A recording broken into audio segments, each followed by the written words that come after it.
What's going on, people? It's that dude named Dave, TDND, aka Don't Give a Damn, is in the building. We back, y'all. It's on a Saturday evening. When's the last time you see me cam up on a Saturday?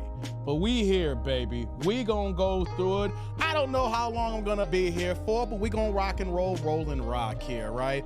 We here for the Saturday evening. We're here for the prime time status. And reason why, because I'm not gonna come online tomorrow. It's football Sunday, baby. You know what I'm saying? But it's all good, though. We're gonna get the proceedings proceeding here, guys. You know, but before we get started, I gotta make sure I'm not struggle streaming, guys. I gotta make sure you guys can hear me loud and clear and that y'all see me very, very extra crispy. Press a 1 in the chat if y'all can hear me. Press a 2 if you can't. Lego. Yo, we about to get cooking here, guys. Y'all see the title. Y'all see the thumbnail. I want to continue talking about this for a few more, guys. You know, cause Diddy changed the world. Remember that old soap opera, As the World Turns? I may be dating myself. There was a soap opera back in the day called As the World Turns, As Diddy Turns, I want to call this right now. Because, man, this is crazy what's going on here right now. We talked about this a few days ago, but, yo, do you think this is going to be the last time I'm talking about Diddy? No. We gonna talk about little Diddy here, right? But y'all see the title. Y'all see the thumbnail. Deletion watch. Are we prepared for deletion watch for Diddy here? God dizzle, guys. You know, Hollywood is shook. Man, oh Lord, you know. And also, is there gonna be somebody next? Oh, I bet it is, right? Maybe, who knows? I wanna see who's in the chat. I'm gonna see who's rocking with me. And then we're gonna get started here. But before we do, you know the game plan. You know how we roll here. I'm an independent black content creator. Yes, keyword on independent. No sponsorships, no collaborations of that nature. I could have that, but I don't. You know what I'm saying? Because, you know, I'm a one-man show. I'm trying to do things on my own. I'm doing it the old-fashioned way. You know, my 1s and 2s, baby. We gonna keep doing this here. So you know what that means, guys? I need y'all support. Gotta keep the lights on here. This flowing ambient style we got going on, you know? Help your boy out. Gotta pay some bills, things of that nature. Super chat, super thanks, super stickers, as well as the Cash App ticker we got going down below there. $ that dude named Dave. And when the ticker is not on the screen here, just know if you go in the description box below, you're gonna see the Cash App there, $ that dude named Dave. Yes. So let's go ahead. I need y'all support the kid, because you know, we all need a little support. Need a little nudge. Need a little pick me up.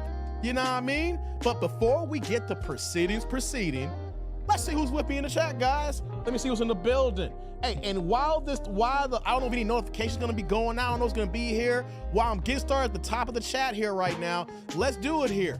TDND roll call. Let me know where you're from. City, state, zip, area code, rep where you from. Where am I at, guys? 630 Chicagoland suburb, stand up. That's right, Chi-Town, Chicagoland, I represent it, baby. We in the building. Where you at? Lego. All right, let me see who's in the building. Shout out to my man MOP, trying to get 1,000. Gotta keep grinding, brother. Gotta put it in. Yeah, thank you, Pool Man. Like, also too, guys, I need the likes up, guys. And also too, when I said about the Cash Apps and of course the Super Chats, you can also be a member. Subscribe to be part of the 8-ish crew, baby. Oh man, I almost forgot here. Shout out to the 8-ish crew. How can I say that? I've been saying to the chat and everything, but y'all got a name, y'all got a designation. You know who you are. You've been representing. You've been doing the dignanigans forever here, right? So shout out to the 8-ish crew. We in the building here, our tribe members. Shout out to the Ninja Watchers. You know what Ninja Watchers are. Y'all, my truck drivers, y'all cats who are working, y'all driving, doing what y'all do here. You can't talk in the live chat here. So y'all listening and y'all pay attention and y'all get down with the get down there. Salute to y'all. Y'all can't say much or you don't say nothing at all, but you're still there. You still keep tuning in. You still keep rocking with your boy. And also too, hashtag replay gang. Cause some of y'all don't get notifications cause YouTube's on my ass, guys. All my live streams have been demonetized since I came back and talked this political talk, guys. Since I decided to, hey, you know what? I'm gonna go ahead and give you this politicized portion of that dude. I'm going to talk the Democrats. I'm going to talk about the Republicans. I want to talk about money and things of that nature, whatever the case may be, lifestyle. And you know what happens? The powers that be is saying, no, no, no, no, no, Dave, no money for you. So, you know, the kid is getting demonetized, guys. All of my live streams is beginning demonetized. And I'm going to see if this one's going to get demonetized. So I need y'all help, need y'all love, need y'all support. All right, I said that. I got it out the way.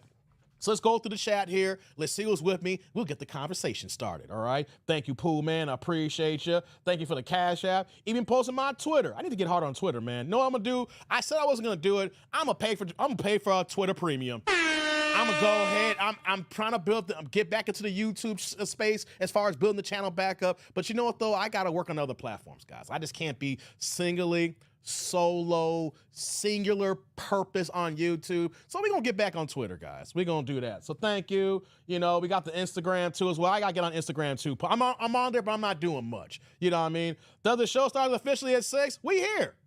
We here, baby. What's it now? It's 6:10 right now. We in the building, Darrell. So, hey, don't worry about that. If you here, have a Coke, a smile, kick back, and enjoy the show. Because that's what I do, baby. We got Thomas in the building, Pinball in the house. What's going on? Where you at the mobile studio, baby? Yeah, who else we got here? We got Sheila. Says, he starts when he wants to. Oh, thank you, Sheila. Appreciate you. Shout out to the Mod Gang in the house here. Let's see, scroll down. It's adorable. Do you think about being next in line for Diddy? Oh, what's going on here? Oh, Darrell, you talking to the chat. All right, what's going on here? It's all about baby oil, baby. Hey, Sheila, it's all about lathering up. It's all about getting lathered up, baby. It's all about that lather status. Yeah, you know, got to moisten it up. What's going on? Trick in the building. Pinball the one, Sheila with the one, MOP the one, Trigger. Y'all can hear me. That's what I like to hear. Y'all can hear me. Let's go. Diddy Gate. Yeah, man, it's wild. This ain't going nowhere, guys. It ain't going nowhere. Pooh Man says, what's this? He's getting deleted and don't know when, but it's definitely happening. God damn, y'all wilding today. Hey, okay, let's get it going here. Thomas, Boston, Mass, 617 in the house. We got Sheila, Puerto Rico, 787 in the house. That's what I want to hear. MOP, Wilmington, Delaware, 302 in the house. Yo, no Diddy, I like that. What's going on? No Limit in the building. Chef T, Springfield, Missouri, in the house. That's what I'm talking about. What's going on, Shantae? We got VA in the house. That's what I'm talking about, man. Let's see here. We're scrolling down here. Pooh Man, East Side of Detroit, home of the good bread and Zanzibar Jackson, in the house. Man, we here, baby. Pinball, he got the mobile office in Nashville, Tennessee, baby, in the house. All right. We're kind of spoken for here. Let's see here. Got Roderick. What's going on, baby? Good to see you, man. Good to see you, Roderick. What's going on, EB? Salute to you, man. Ninja Watson from the UK, in the house. That's what I'm talking about, man. But you know what, though? He'll be back in Bermuda tomorrow. Good to see you, brother. Good to see you. The powers that be said, shut them down. Shut them down. Like a Public Enemy. We shut them down. Shut them down. Yeah, man. You know what, though? I feel like a Public Enemy mood right now. I think after this live stream, I might play a little Public Enema. Little Public Enemy, Public Enema, Public Enemy, whatever it is, yeah. So Drake's next. It's Johnson & Johnson night. Hey, come on, Shantae. Hey, no baby magic. Hey, come on, man. Okay, all right. So let's get this party rolling for a little bit. Hey, shout out to everybody that's here, guys. Welcome Saturday. I don't know if people's gonna be here. I can't guarantee for a marathon live stream, but the fact I'm here on a Saturday, that's a treat, right, guys? Because y'all normally don't see me on a Saturday. But peep game here, you know. Shout out to everybody that was here. The last live stream was on Wednesday. If you guys get a chance, go to my channel. Cue up that video. We had a damn good introduction conversation regarding Diddy. I went over the complaint.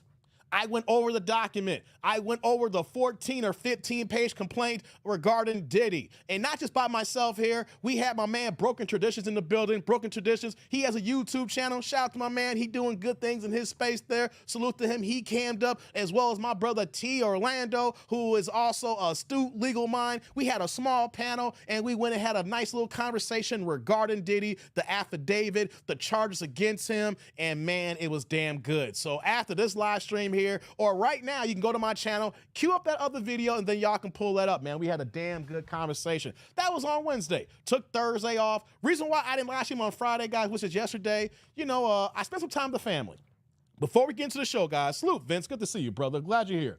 So hang out with my family, had cousins, and made a suggestion like, hey, we got to go out. I'm like, all right, what are we going to do? It's like, there's a Michael Jackson impersonation show coming to town. I was like, Michael Jackson impersonator? I was like, oh, no. I don't know if I want to do this, right? Well, you know, I ain't hung out with them since I went to New York about a month and a half. I went to New York a month ago. I hung out with them like a month and a half ago. Before, actually 2 months ago. It's been that long. Time flies by so fast. I'm like, it's family, you know. We got to spend time with each other. We got to do, have a good time Friday night. So just to let you guys know, watching this Michael Jackson impersonation show last night had to be arguably one of the worst goddamn shows I ever seen in my goddamn life. Hey, I am not lying to you. I came in with an open heart and open mind. I wanted to have a good ass time. Everybody, I mean, Michael Jackson got them hits, right? I mean, Michael from the Jackson 5 to the Jacksons, and then when he went dolo solo with Off the Wall and Thriller and Bad and Dangerous and History, Michael Jackson got hits, right? And you know, you're thinking, okay, you know, as long as the guy looks like Michael Jackson, as long as the guy can do some moves like Michael Jackson, this mic can work, right? Well, here's one of the things. I'm kind of fast forwarding. I'm not going to go long as this here, guys. The show was fucking 2 hours long. 2 hours. They did 2 sets. I was like, God damn, right? At the end, I was like, yo, we going to be here for 2 hours? Normally, I think it'd be like an hour and change. But here's another thing. I was completely checked out. Pinball said, was it worse than the comedy show in Batavia? Oh, that was pretty good. It was just the opening act, Pinball. The comedy show in Batavia wasn't too, the opening act sucked. The white dude who started the show sucked, Pinball. The headliner, he was funny. I liked the headliner. This was worse. This was worse, Pinball. So what messed me up, guys, let me just say this for the record. What messed me up was the goddamn backup singers. Yeah. I swear, it felt like they just asked 2 old white women to come on stage and say, do you know Michael Jackson songs? Yes, we know Michael Jackson. And it's like, you got a job, you're hired. And so they brought them on stage, it feels like, and they started singing. I shit you not, guys. I might get demonetized by saying that right now. I shit you not. The very first song. The backup singer started singing, and I don't know what happened. Something came over me. My black ass just started laughing. I was like, what the hell? Like, they sounded so bad. My first reaction was laughter. And all I could do was laugh the entire first goddamn song. I'm not lying to you guys. I couldn't hold it. And my cousin was just looking at me laughing. It was so bad, I was crying. I had to take my glasses off, and I was just in tears, just crying, right? Then after that first song, it was over. There was nothing that they could do to make the show better. Pinball says, can't take Dave nowhere. No, you can't, man. I swear my cousin's probably mad at me. Damn, Dave, what the fuck is wrong with you, right? You know what I'm saying? But after that first song, it was over. You know what I'm saying? I was trying to give him a chance, but you got to understand, guys, I am a trained musician at heart. My parents raised me to be a performer. That's why I can do these long-ass live streams. I was born to entertain, to perform in front of audiences. I took music theory for decades. I used to play the piano. I used to play the saxophone. I used to play in front of hundreds of crowds, things of that nature, big scenery, things of that nature. When I was a shorty, when I was a kid, when I was 11, 12, 13 years old, my ear is trained to the musical knowledge, to the keys in the game. And my ears were here. It felt like barking dogs, like, arr, arr. That's what I'm hearing from the back. I was like, arr, arr, arr. I'm like, oh God. And so I was crying. But after that first song, I just couldn't hold it in. And then they kept going song for song for song. And the show sucked from that point. Had a good time, my family. And here's the reason why I say the show sucked. I want you guys to understand something here. It is truly an art form to try to craft a playlist and then perform that playlist and to keep people engaged for 2 hours. What I'm saying here is just because you're going to do songs or you're going to be an impersonation act or, you have a lot of material because you're your own artist, you just can't play anything for 2 hours. You got to understand the crowd. You got to understand the flows of the music you're playing. And it's like a roller coaster ride, but you're bringing them on a journey. You got to build it up. You build it up, you got to get that crescendo going. Musical term. Got to build that crescendo up. You get to that peak, and then you come down, right? But when you come down, it's got to be that groove song, right? Even though it's not that popping track you're going to be dancing to, when you come down, it's going to be like, okay, we grooving. We came for that high, but now we grooving now. We grooving. And then you got to build that groove, and then you got to slowly build it up, And if you're going to go 2 hours, it's got to be a ride. You got to take them on an adventure. You got to take them through a time element, even if it's not your material. And what they did was there was no ebbs and flows. There was no building up. And then when you come down, we're going to groove. They were just playing songs, playing songs. It was no rhyme or reason of a Michael Jackson song. But here's the worst thing.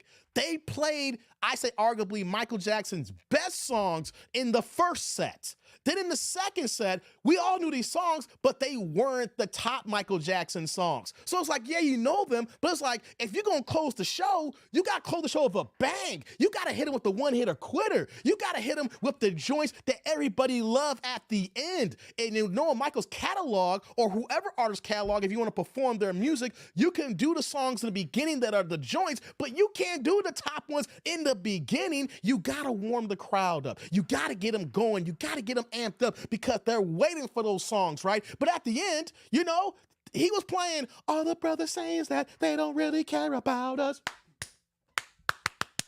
All the brothers saying that they don't really care about us. Now, and don't get it twisted, right? I mean, that is a kind of a Michael Jackson bop, but that's not a closer.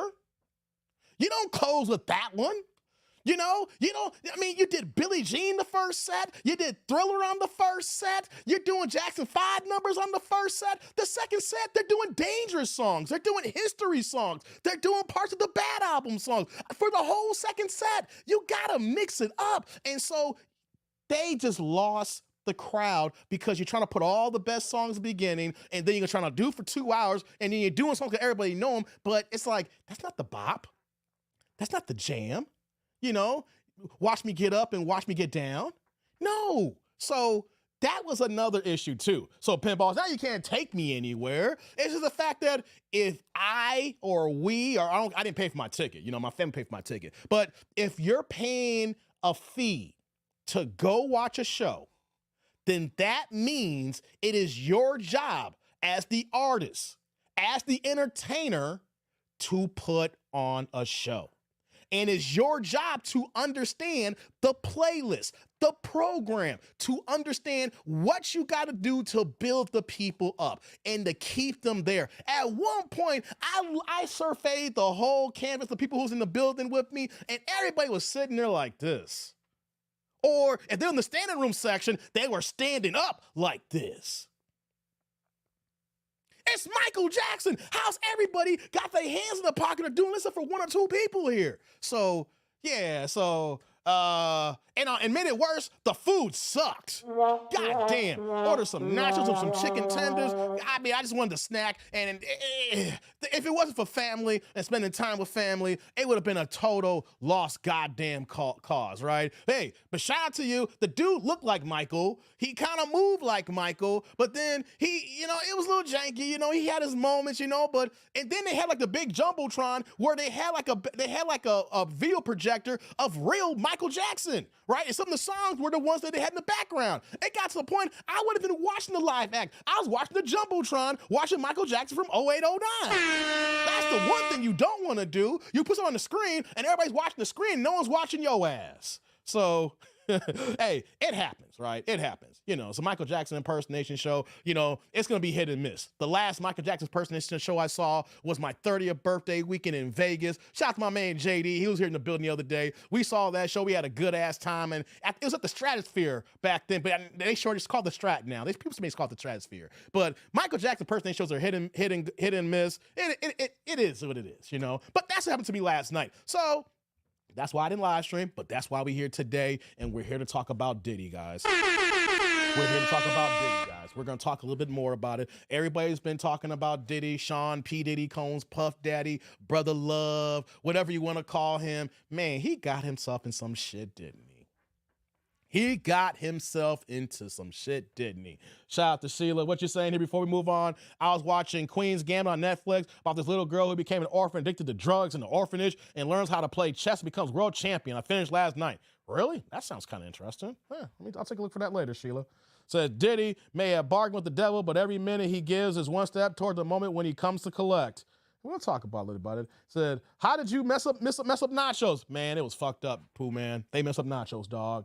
They had more, it was pulled pork nachos. They had more barbecue sauce than cheese on the damn nachos. Who does that? I know it's pulled pork, but you put more barbecue sauce than cheese? It's supposed to be nachos. You focus on the cheese. And then you gonna pull pork on there, then you drizzle the barbecue sauce. I like to call it barbecue sauce, right? They messed up the goddamn nachos. Man, the nachos were better with the plain chips than me trying to mix in all the stuff they got in there. You know what I'm saying? So, let's get into it, guys. So y'all ready?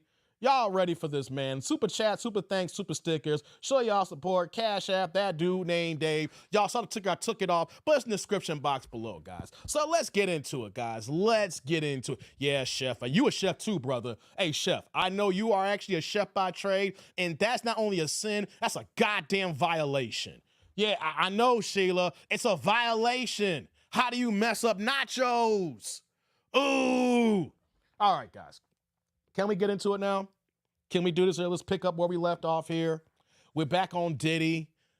We're here for Diddy. And I wanted to state this for the record, guys.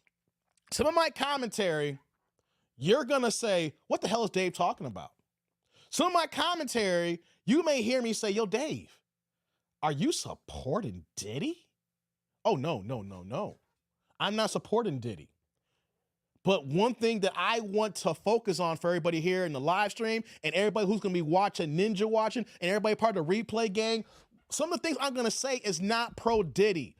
It's about the law. I'm not a lawyer, but I'm a 44-year-old man, which makes me a middle-aged man, which makes me a certified paralegal, goddammit. Hey, if y'all wondering here, guys, if you are a middle-aged black man, every middle-aged black man is a certified paralegal. We ain't no lawyer. We know this a little bit, right? We've been through some stuff, right? We've been through some law stuff. Salute to you, Jeff. Good to see you.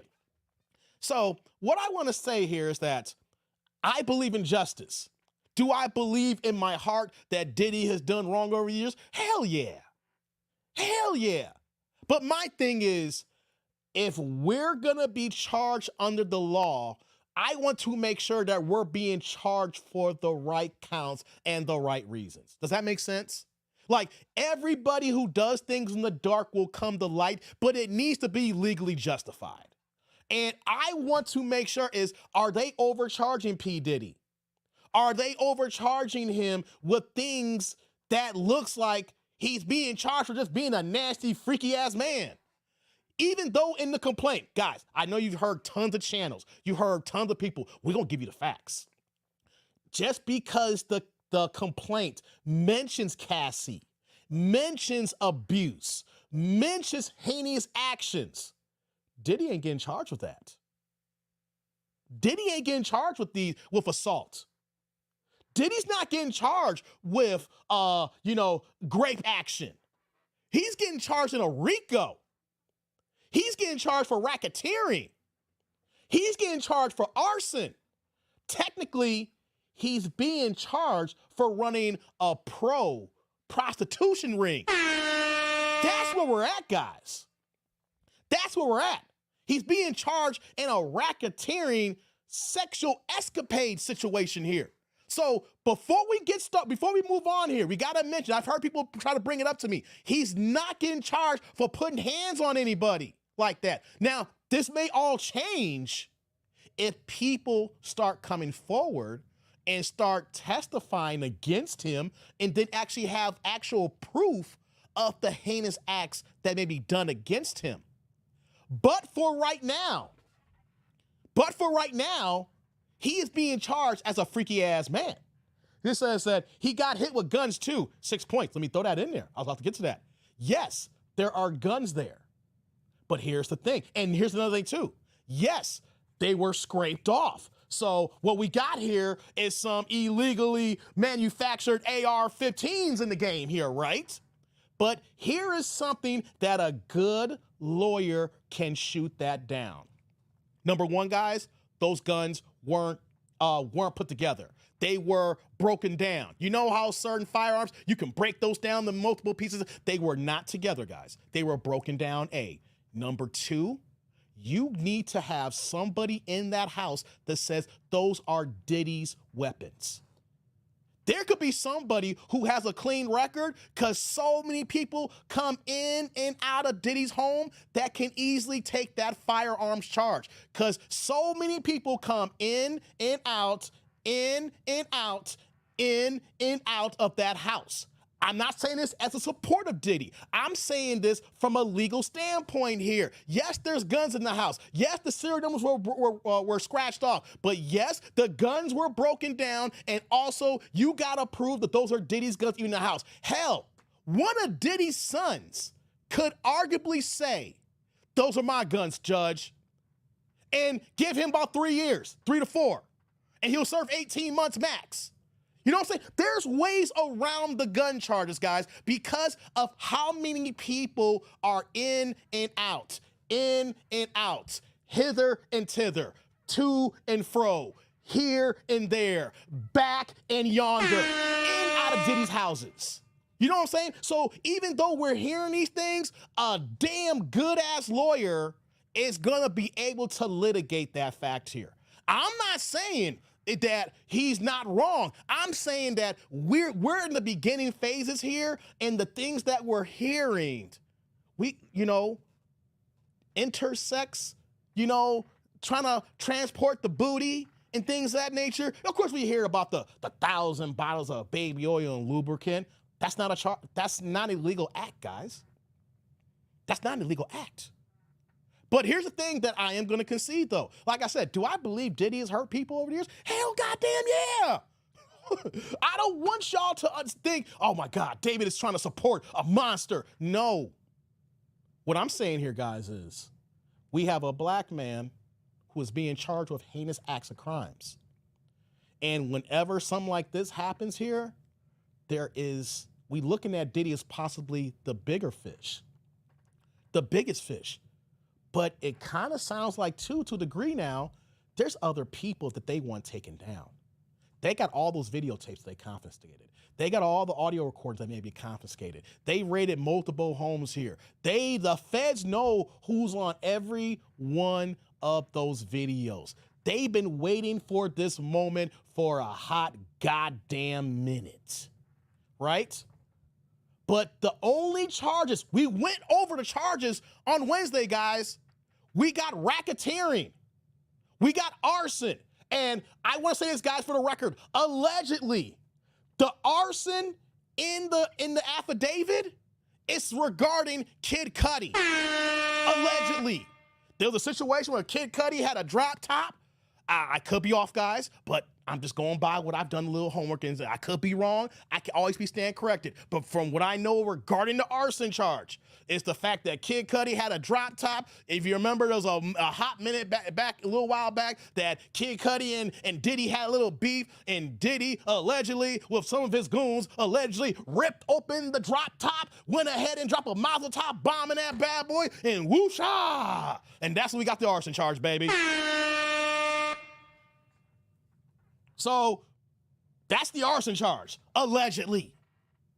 The 1,000 bottles of baby oil, all this stuff is going on. So guys, what I'm saying here is, I don't want to see someone overcharge because they couldn't convict the man on the real charges that law enforcement is supposed to do, what the DA is supposed to do. I believe everybody who does things in the dark will come to the light. But if we want to focus on the legal system, we live here in the United States of America. We are innocent to proven guilty. And my thing is, I want bad people to go down, but I don't want to see bad people go to court and you just make up any goddamn charges or give me some low-level charges just to get the man, right? Because when you set a precedent, what could possibly be happening right now, guys, the precedent is some of y'all ninjas out here are doing well in y'all life. Some of y'all ninjas ain't married. Some of y'all ninjas is really good with the ladies. Some of y'all dudes out there be flying y'all women from different state to state.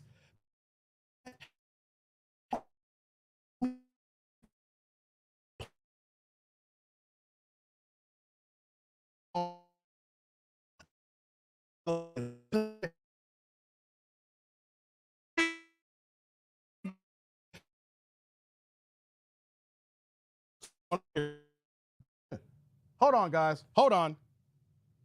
Hold on, guys. Hold on, guys.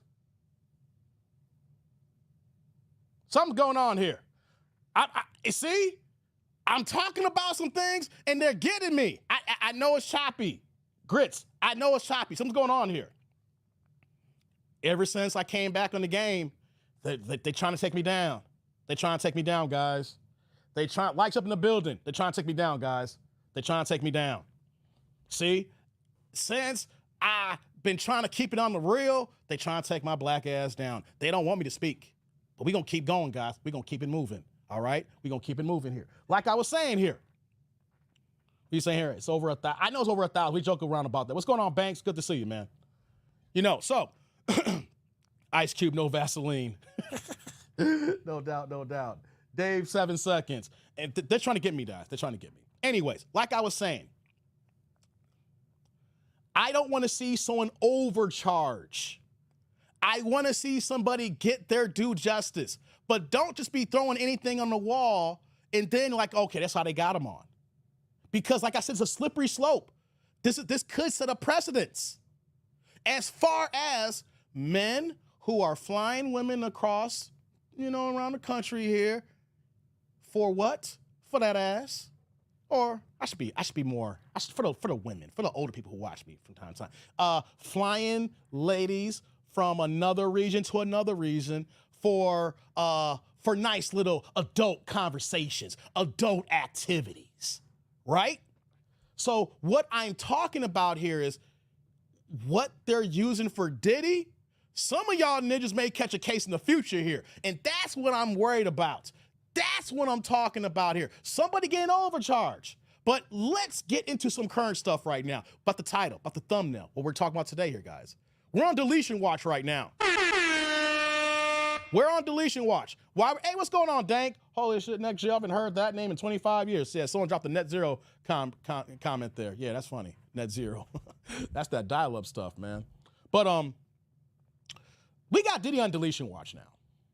Since we got Diddy on deletion watch right now, one of the conversations that we talked about on Wednesday was, is he going to be Epstein 2.0? Because not only when the feds confiscated all those tapes in the locations, the 3 houses, right? Here's one thing we don't know. What about the details of information that the feds didn't get in other locations that Diddy has? Like, they raided the homes, but you think that he don't have stuff elsewhere? or let alone what he has other incriminating information against other people. But out of nowhere now, we're talking about he's on deletion watch. So what I want to do is I want to go to TMZ right now, and I want to read an article, then have a conversation about this because I find it very, very peculiar about what's going on here. Let me bring this up on the screen, guys. Let me do this here. Go to small box. There we go. Shout out to Diddy here. So we got Diddy. It says, here's the caption from TMZ. Diddy, I am not deletion. I'm changing the words here, but they put me on deletion watch. Guys, if Diddy, we're going to get into it here. If Diddy is saying, I never said these things through his representation, then why is every news outlet saying he's on deletion watch right now? Makes you wonder, right? Got to think about it. Got to ponder on these things. You know, why is it legal to fly? Because they call it prostitution, Stephen. Hold on. He has a good question here. Why is it illegal to fly thotties to you for romantic rights if the girl is game? What's the problem? Because they're considering it prostitution, Stephen. Hold on. Before I do, let me do this here. I'm gonna go to a bigger box here. Let me do this here, guys. I'll answer that. That's a good question. It doesn't take away from what we're talking about here. The reason why I'm saying that here, Stephen, is because they can view it as prostitution. Why? Because A, you're paying for, I'm going through the different levels of monetary payment in exchange for convenient adult activities. I'm paying for your plane ticket to come across to where I'm at, to come to me or to meet me somewhere. I am paying for your food and dinner. I may even, quote unquote, cash app you some additional money just because so that you can get to where you gotta get to and feel comfortable about.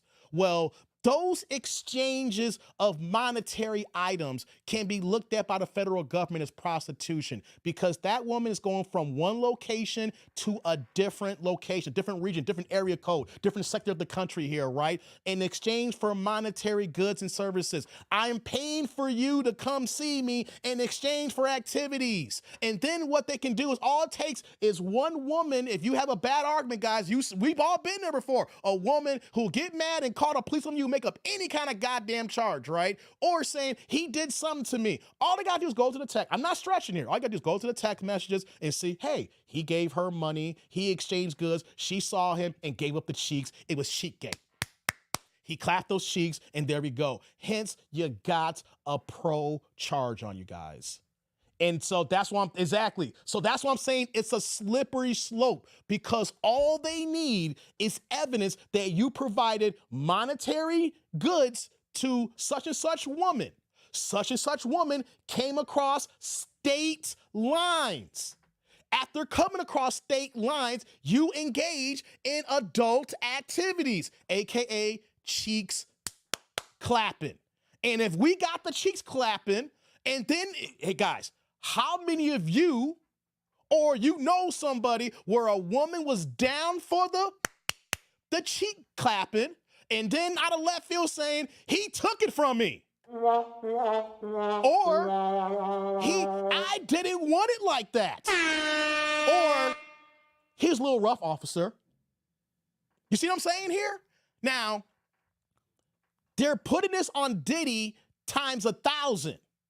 Because of all the quote unquote sex slaves, sex workers, you know, male pros, that's actually in the document. Male prostitutes are in the document, right? So you have that in there. So it's Diddy times 1,000. If he is convicted and if these charges stick on him, can you imagine if you just a regular ninja doing good for yourself, making $250,000 a year, you decide to have a nice little party in Vegas, and then you import that ass to where you're going to the Palms, or you're gonna stay at the Venetian, Palazzo, Cosmo, you have a nice little soiree, a nice little shindig. And you know what happens then? One of the girls saying, he took it. All they got to do is go to the Diddy tapes, the Diddy trial, and it's a slam dunk for the prosecution. Oh, let's pull the text messages, guys. Let's pull the text messages. Oh, And then next thing you know, once they get the warrants, and then they can go ahead and look at all your financial dealings. Look at his Cash App here. Look at his Zelle accounts. He sent her money for that ass. He sent money for the plane ticket. He sent money for the cheeks. He sent money for food. He sent money for this. All they go to court, and then they look at the text messages and they say, well, this seems like a convenient arrangement, right? This is like a convenient arrangement. But then the Fed's gonna say, this is not a convenient arrangement. They're gonna say, oh, this nigga's buying booty. Not only is he buying booty, he's importing booty over state lines. AKA, guys, we're reintroducing the Mann Act. Does anybody know what the Mann Act is? I'm about to get to this article here, but anybody know what the Mann Act is? Shout out to my man Fanon International Boxing. I was on his channel for 2 hours today, right? We was watching the AJ Johnson, was commentating it. Shout out to my man Fanon, got one of the biggest boxing channels on YouTube, Fanon International Boxing, right? I'm bringing that up because what did they get on the one great black heavyweight over 100+ years ago in Jack Johnson? Dank and Pooh Man are both on. I was getting there. Thank you, guys. Yes. You guys understand that? Yes. Jack Johnson. And you know what the powers that be said? These white women had no control over themselves, even though they are grown women. These white women were under duress by this big, black, burly, strong of a Negro in Jack Johnson. And he's over here just thumbing the nose in our faces to the pure white man, taking our white women. And he's having sex with them, defiling our white women. That's the genesis. I mean, that's the bulk of the Mann Act. Jack Johnson being a badass mofo, being the black heavyweight champion during a time they want to give black men even a chance at the title. And then once he was getting his money and he was getting these women, white women. Oh, the man said, no, we can't have you having sex with these white girls here. These white girls don't know what they're doing. And you're going across state lines? That's why I'm saying it's a slippery slope, guys. Because if they set the precedent of Diddy times 1,000 with all the quote unquote sex slaves and they can able to justify this here, they have nothing but slam dunk cases against y'all regular mofos who are having a good time flying y'all thoughts in, flying y'all Johns in, going ahead and getting the cheeks clapping, and then you send them on your way. Because you know the terminology, what they say here. You don't pay for them to stay. You ain't paying them for the sex. You paying for them to leave. That's your mentality. You paying for them to leave. But Uncle Sam don't say you paying them for the leave. You paying for that ass. So that's why I'm saying, guys, we want to see bad men go to jail, but we don't want to see overcharging, because if it's effective, if it works, then the rest of y'all small, little, tiny, regular mofo Jews out here ain't got a goddamn chance in hell. Hey, before I move on here, shout out to my man Dank in the building with the $5 holla coming in here. It's the $4.99. We'll give them that penny. We give you the upgrade like Kanye said to Beyonce here. Put in that green in the chat. But check it out, man. Dank ain't got no questions, no comments. Man, Dank's here for the love of the game, baby. My man Dank here dropping the first super of the night, man. My man Dank in the... Hey, Dank. Salud. Thank you for the holla. I appreciate you, man. Thank you. Right back at you with the first super of the day, guys. Hey, guys, y'all can do the same here, too. Support me through the supers, man. Super chat, super thanks, super stickers, as well as the Cash App ticker down below here. Hold on. We're about to get to this article now, guys. Let me get to this article here, and we're about to cook some more. We're gonna... Give me 1 second here, guys. Give me 1 second. Thank you, Dank, for that holla, man. Thank you for that holla, Dank. We in the building. Let me do this here. What the heck happened here? Okay, here we go. Wrong phone. We about to get back into it here. There we go. We back. All right, guys. Appreciate you, Dank. Thank you for dropping that holla, man. Thank you for dropping that holla, man. Steven says, Dude Engage and Sugar Raymond's are all in danger. Yes, Steven. Yes. If you're involved in the sugar and the arrangement game, the sugar baby, sugar daddy lifestyle, if y'all paying for them to leave, hey, you need to be on close eye for Diddy. Not because you support Diddy, it's because your lifestyle, they gonna get you on something janky. And you may say to yourself, hey, we are two consenting adults, right? I'm just giving her money for a plane ticket to come see me. I'm just giving her a few dollars to make her feel comfortable. That's not what the law says. What's going on, Cold Fusion CF in the building? What's going on, JJ in the building? What's going on, Chris? Yeah, Jack Johnson found the basis of racism. So, guys, your lifestyle, the way you're moving, talking about I ain't gonna get married, I'm gonna keep living this. I just want young, nice ladies around me. Y'all gotta be careful. Be careful. So let's get into this article here, guys. Like I was just mentioning, Diddy is saying, I'm not deletion worthy. I'm not trying to delete myself, but they put me on the deletion watch. Let's go ahead and let's talk about this here, man, as we get more into this conversation here, guys. It said Diddy was placed on suicide watch, deletion watch. I gotta watch for YouTube, guys, my bad.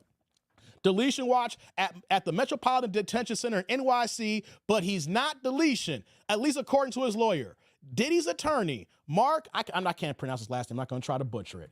The deletion watch detective issued by MDC officials was merely a routine measure for new, high-profile inmates.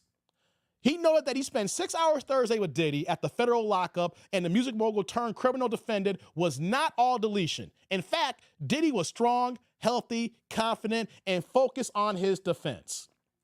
As you know, Diddy was arrested on Monday in Manhattan after a federal grand jury indicted him on charges of racketeering conspiracy, sex trafficking by force, fraud, coercion, and transportation to engage in pros, guys.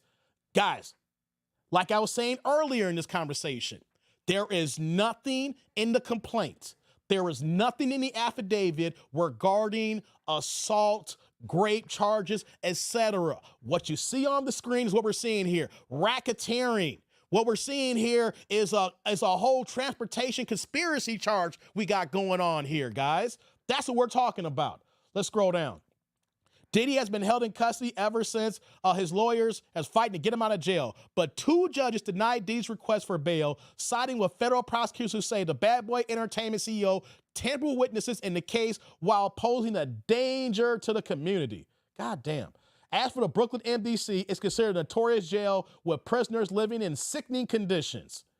At the last bail hearing, his lawyer asked the court to transfer Diddy to the Essex County Correctional Facility in Newark, New Jersey. This matter is currently under review. Okay, guys, let me go back to the big box here. Big box, big box. Put me in the big box, guys, big box. All right, guys, we're back to the big box. What was with the 1,000 bottles of baby oil? That's what they found in this house, Cold Fusion. When they did the federal raids, they found it's thousands of bottles of baby oil plus lube. Yes, it's not just the baby oil. They found the lube as well, guys. It's not just baby oil. They found the lube as well. You know what I'm saying? So they're saying it's a matter of natural order. The process. This is what we do when we get a high-profile inmate in our facility here. What they're saying is we automatically put them on deletion watch. But why does some of the commentary on some of the news outlets make it seem like that Diddy is possibly on deletion watch? Let's keep it a buck, guys. Let's keep it a hundo. Let's keep it a square, right? They're saying that because and depending on what's going to happen here, like with Theo Epstein. Do we think that man deleted himself? I don't know the truth. I was not in that room, obviously. I don't work as a fed. I don't work as a police officer. I don't work in correctionals, right? But if you gonna tell me out of left field that Epstein, for some reason, when a couple of guards went on break, went on lunch, had dinner, breakfast, etc., a couple other guards went to the bathroom, had to do a number 2, not a number 1, because number 2 takes a little bit longer here. All of a sudden, they're a little bit short-staffed, and all of a sudden, then, the man is no longer with us today. The man is no longer breathing. And you gonna tell me that man went on a deletion rant on himself? Nah, I'ma think that the powers that be did not want him to say what he wanted to say, when he gonna drop a dime, or he gonna say some things, whatever the case may be. That's what we're seeing about Diddy. Because the issue that we have here, guys, is that Diddy knows a lot. Here's what we gotta understand here. We need to understand this here. Just because Diddy is one of the biggest entertainers in the game right now, there is people bigger than Diddy. There's people bigger than Diddy who are at them goddamn parties. There are people bigger than Diddy who may not been involved in these escapades, but they are technically accessories to an act of crime. And then also, there's many others who are not only accessories, they are possibly co-conspirators. Or what we can say here, they are also gonna be defendants with Sean P. Diddy Combs. This ain't just about Diddy. Diddy been running these parties for north of course, 30 years. But let me give you guys some information. If you guys don't believe me, go ahead and Google the affidavit. Google the complaint. This is what they said in here. I don't feel like pulling it up here. If you guys want to see word for word, go to my live stream on Wednesday. We went over the complaint word for word here. The feds are saying the United States government against Sean P. Diddy Combs is basically saying since the end of 2008, the beginning of 2009, up until the point where they got those they locked this man up now. They got the papers to raise all that stuff right. They are saying since the end of 2008, from 2009 up until now, he was not a music producer. He was, but he wasn't. We said, wait, Dave, what the hell are you talking about? Hold on. They're saying that, no, he wasn't a music producer. No, he's not a brand ambassador. No, he's not an actor. No, he's not all these things as a rich investor. He ran these businesses as a front because he became so big, his own personal sexual desires trumped everything in his life. So Bad Boy Entertainment, Combs Enterprises, anything under his name that's a business, even though it was making money, they're saying, the feds are saying, no, even though he's making money as a producer, he's making money off royalties, he's making money off alcohol, he's making money off movies, he's making money off all his ventures where his tentacles is reaching out. That is only a front. These were only going down so that this could fund his sexual deviant behavior, his sexual appetite, and his sexual conquest with men and women and quote-unquote sex slaves and prostitutes. That's what they're saying here, guys. Hey, let me pause for the action for a second. Let me pause for a second here. Let that sink in. I'm not making this up. You guys can read it on your own. I'm not saying these things to defend Sean Combs. We're having a conversation right now. The conversation is the federal government is saying that no matter how we viewed Diddy the last 15 plus years, it don't matter if he was making hundreds of millions of dollars a year in all these businesses, Bad Boy Entertainment, Combs Enterprises, Sean Combs Entertainment, etc., etc., etc. We don't care how much money he made. He was so rich and powerful up to this point, it didn't matter. It was a front so that he could keep conducting these what, guys? Can do what, guys? Tried. To do what, guys? To do what? All these goddamn freak-off parties. Did y'all see how they said that? Freak-off parties.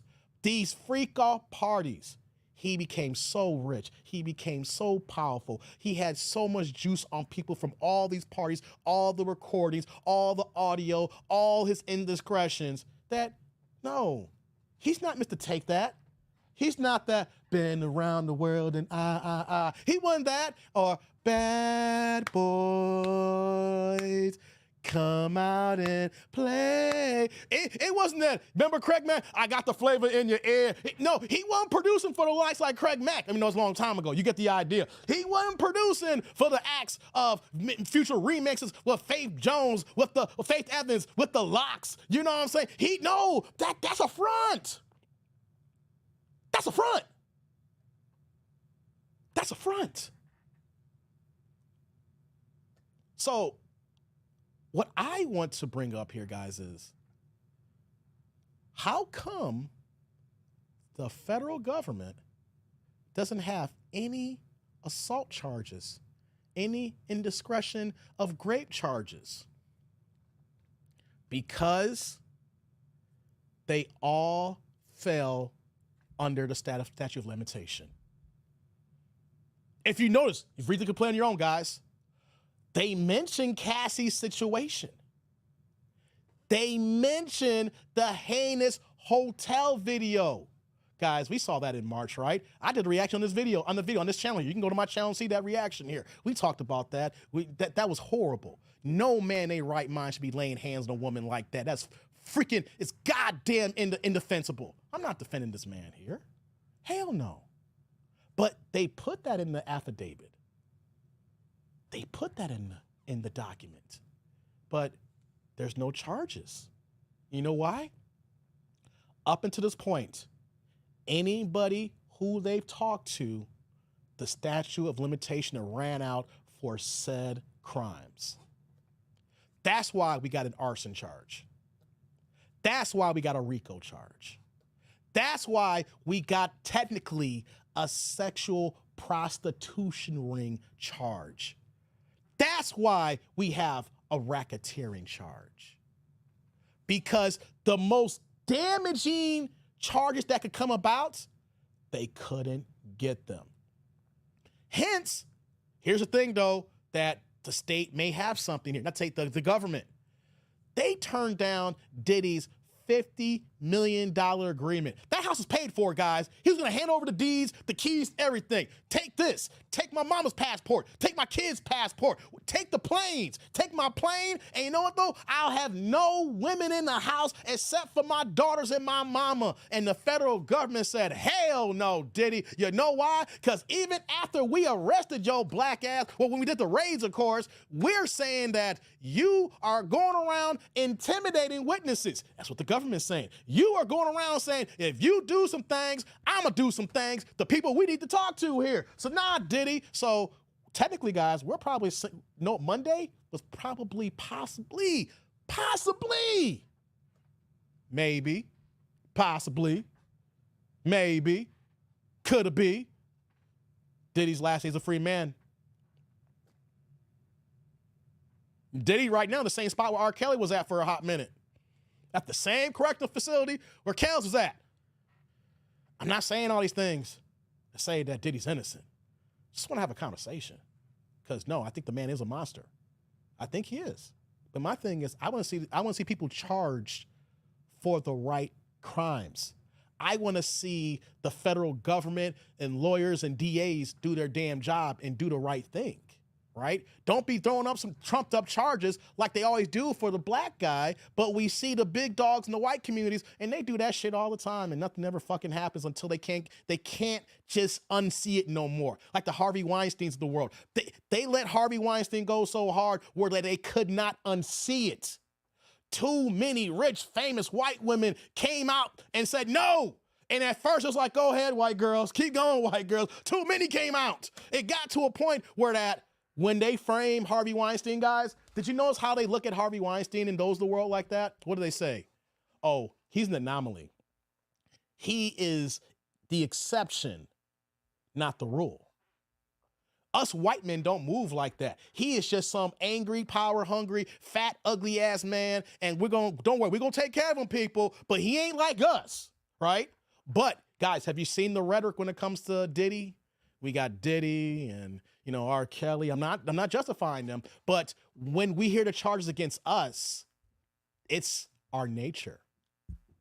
It's because this is what we do.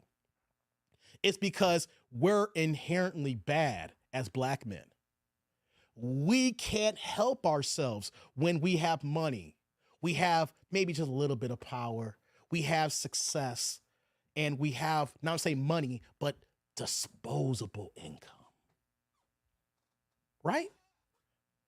Couple of things could be true at the same time, right? Several things can be true at the same time. He could be a sexual deviant, but the charges could be he's being charged for being a freaky ass man. And we're going to find out over time, guys. We'll find out when we get to the case, because it's not going away no time soon, right? We got so much goddamn time before this ends here. We're going to be here next year, guys. Do y'all hear me? We're going to be here for a year, guys. Diddy got more oil than Saudi Arabia. Hey, certified? That's a fact. Hey, man. Hey, I ain't gonna get mad at you on that one. Diddler, the booty bandit, has struck again. God damn it, man. Diddy done dropped the soap. You wildin'. You just came in, you just started coming in wildin'. It's all good, though. Dave, you saw that video of the Diddler and Iron Mike? Yes, I have saw that pool, man. That was an old video interview, and Diddy had his hand, and Mike Tyson kept pushing his hand away. Hey, Diddy got so powerful, he just got comfortable of touching anybody. He just grab ass on it. Remember that skit from Key and Peele? Slap ass. He was slap assing everybody. Y'all remember Key and Peele? I love Key and Peele before they went off the air, man. They had this one skit where it was like they were like Dominican baseball players, and the one guy kept wanting to smack everybody's ass. Smack ass. That's what they got Diddy over here smacking ass on everybody. He trying to smack ass with Mike Tyson. He over here on the interview. He been on a red carpet trying to smack ass. He's also looking at Cassie. He'll smack that ass. It was all smack ass for Diddy. I get it. The point I'm trying to have a conversation, guys, is several things can be true at the same time. What I'm trying to say here, guys, is several things could be true at the same time. Diddy could be a sexual freaky man, but I want to see the man go to jail for the right charges. Because let me ask, because here's the thing, though, because maybe I'm off in this assessment here, because I'm going to bring up some other commentary here. I want to bring some other stuff up. But anytime I see victims see the culprit go down, it's a little bit of melancholy, right? Yes, the person's going to jail, but he ain't going to jail for what he did to you. And then time I see a victim, they're happy the man goes down, but there's a little silence there. It's like, yo, y'all didn't hear my case. You know about it, but y'all didn't go after from my situation here. Yes, he's going to jail. Yes, I got to go to the media or I got to talk it out loud, but he's not going to town for what he did to me. I've seen this happen many, many times before. They're happy he's going down, but he ain't going down what he did to me. When you're all in court talking about his actions, you're not litigating against what he did to me. You're not litigating how he hurt me. You're not litigating how he took advantage of me. You're not litigating how he's destroyed my life. Yes, the man is going down. Yes, he can't hurt nobody. But what about me? That's what I'm talking about. Because I guarantee you, true victims are happy that their victim, the monster's behind bars. But true justice is he is going to be accountable for those actions that he did to me and to some other people. But if he's going to jail for something else, is he really accountable for the actions against me? Or is it just karma catching up to him? Right, guys? Right? Diddy done drop the soap. Oh, hell no. Thomas says, Suge saying, take that. Hey, Suge is giving some good advice right now. And hey, ain't it kind of funny that if you was alive during the Source Awards, did y'all think that like 20 years later that Suge and Diddy would be both behind bars? I used to watch the Source Awards. I was in high school watching that stuff. Yo, and then now we're seeing both men who were involved, quote unquote, in the East Coast, West Coast rap, battle that gone on, things of that nature. The two central figures is both in jail right now. And the ironic thing is, they're both in jail for not the most heinous acts they done. Suge ran over somebody in the parking lot. That's how they got Suge Knight. They didn't get Suge Knight for all the dangerous activities and acts that he committed. They got him in the parking lot backing over and hitting somebody and running over that dude. They got Diddy on a prostitution ring. That's what I'm talking about. That a couple things be true at the same time. He is a monster, but are the people in charge who are law enforcement, the DAs, the federal government, are they able to get the man for what he really did? Or maybe are they waiting for witnesses now, because he's behind bars, to step up and say, you got nothing to worry about now. Diddy's behind bars. Diddy is locked up. We have denied his bail. So he's going to stay behind bars, behind trial. So you don't got to worry about Diddy coming after you. You don't got to worry about Diddy retaliating against you. Witnesses, we got time. He's locked up. Why don't you come one, come hither, come thither. Come on. You too can be involved in this case here to get justice for what's going on here. Is that what the federal government's waiting for? I'm kind of curious. And another thing before we move on. Just read in the news that Diddy was assaulted in jail. Don't know how true it is. I'm not going to believe none of that stuff until I hear his lawyer talk about it. Everything's going to be kind of suspect at this point here, certified. Sheila says, Cat Williams told us in January. Here's another thing too. Not only did Cat Williams tell us in January, I'm not giving Kanye West a complete clean bill. But before Cat Williams, Kanye for years talk about Puff. The way that Cat Williams kind of touched on Puff, pause, in that Shannon Sharp interview. Kanye is crazy as Kanye is. We look at him. Kanye ain't looking kind of crazy right now. Matter of fact, if you go back and look at Kanye's rants, it does make kind of sense here. I'm not trying to justify how possibly crazy Kanye is, but the rants that he had on Diddy, he don't sound so crazy now. Or maybe he's one man who was bucking against the system and everybody looked at him like it was crazy because he kept fighting back and everybody's like, hey, you fight against Puff. You fight a losing battle right now. That made Kanye look just a little bit crazy. But before Cat Williams, guys, Kanye has some poignant interviews that said similar things. Right, Pooh Man? I'm going to get on 50 Cent too. Pause. But here's the thing about 50 Cent. 50 Cent has always had a hatred towards Puffy. 50 Cent never rocked with Diddy. He would not even take the man's phone calls. 50 Cent has been on a public crusade for the last decade of clowning Diddy and talking about his quote-unquote alternative lifestyle ways and him messing with man booty and all kinds of stuff like that and messing around with boys and boyfriends, things of that nature. People were talking about 50, and 50 was like, look, this sucker right here is flamboyant. This sucker right here is diddling man here. I ain't got nothing to do with this diddler stuff. Orlando Brown doesn't look so crazy too. Hey, Dank, Orlando Brown still does look crazy. I'm sorry, Orlando Brown. I'm sorry, Dank. Orlando Brown still look crazy. I'm sorry, Dank. Orlando Brown still look crazy.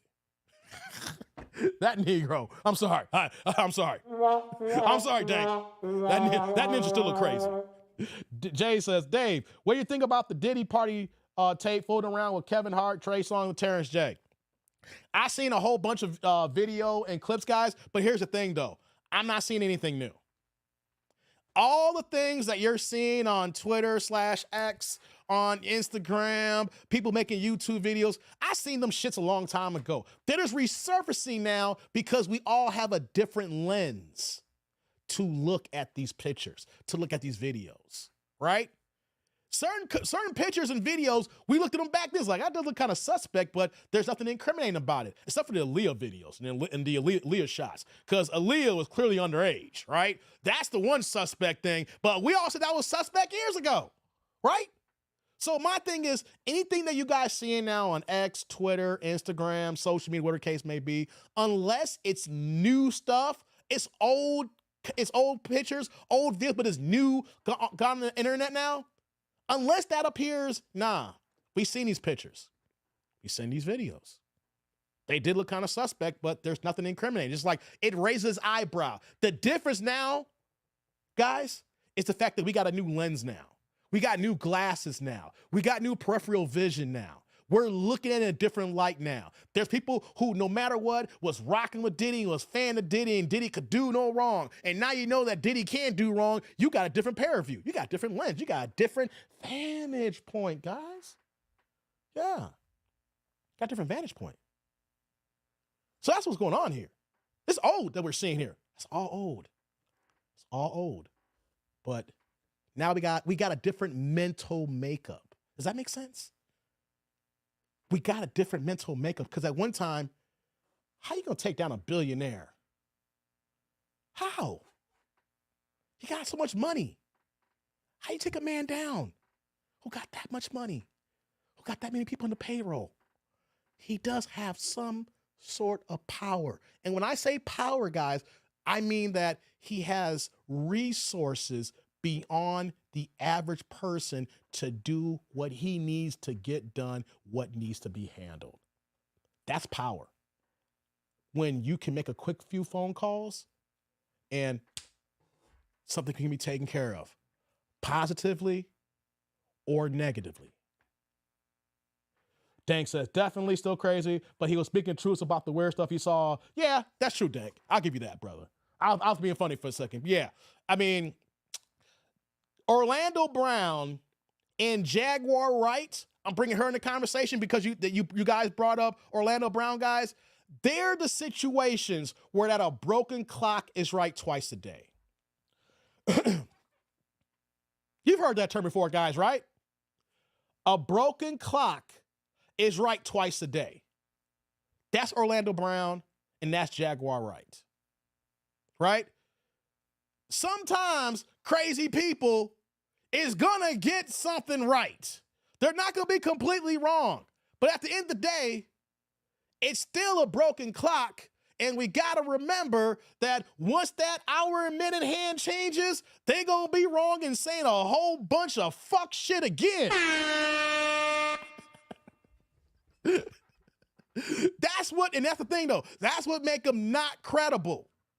I wanna hear from the people who we know got something to say, right?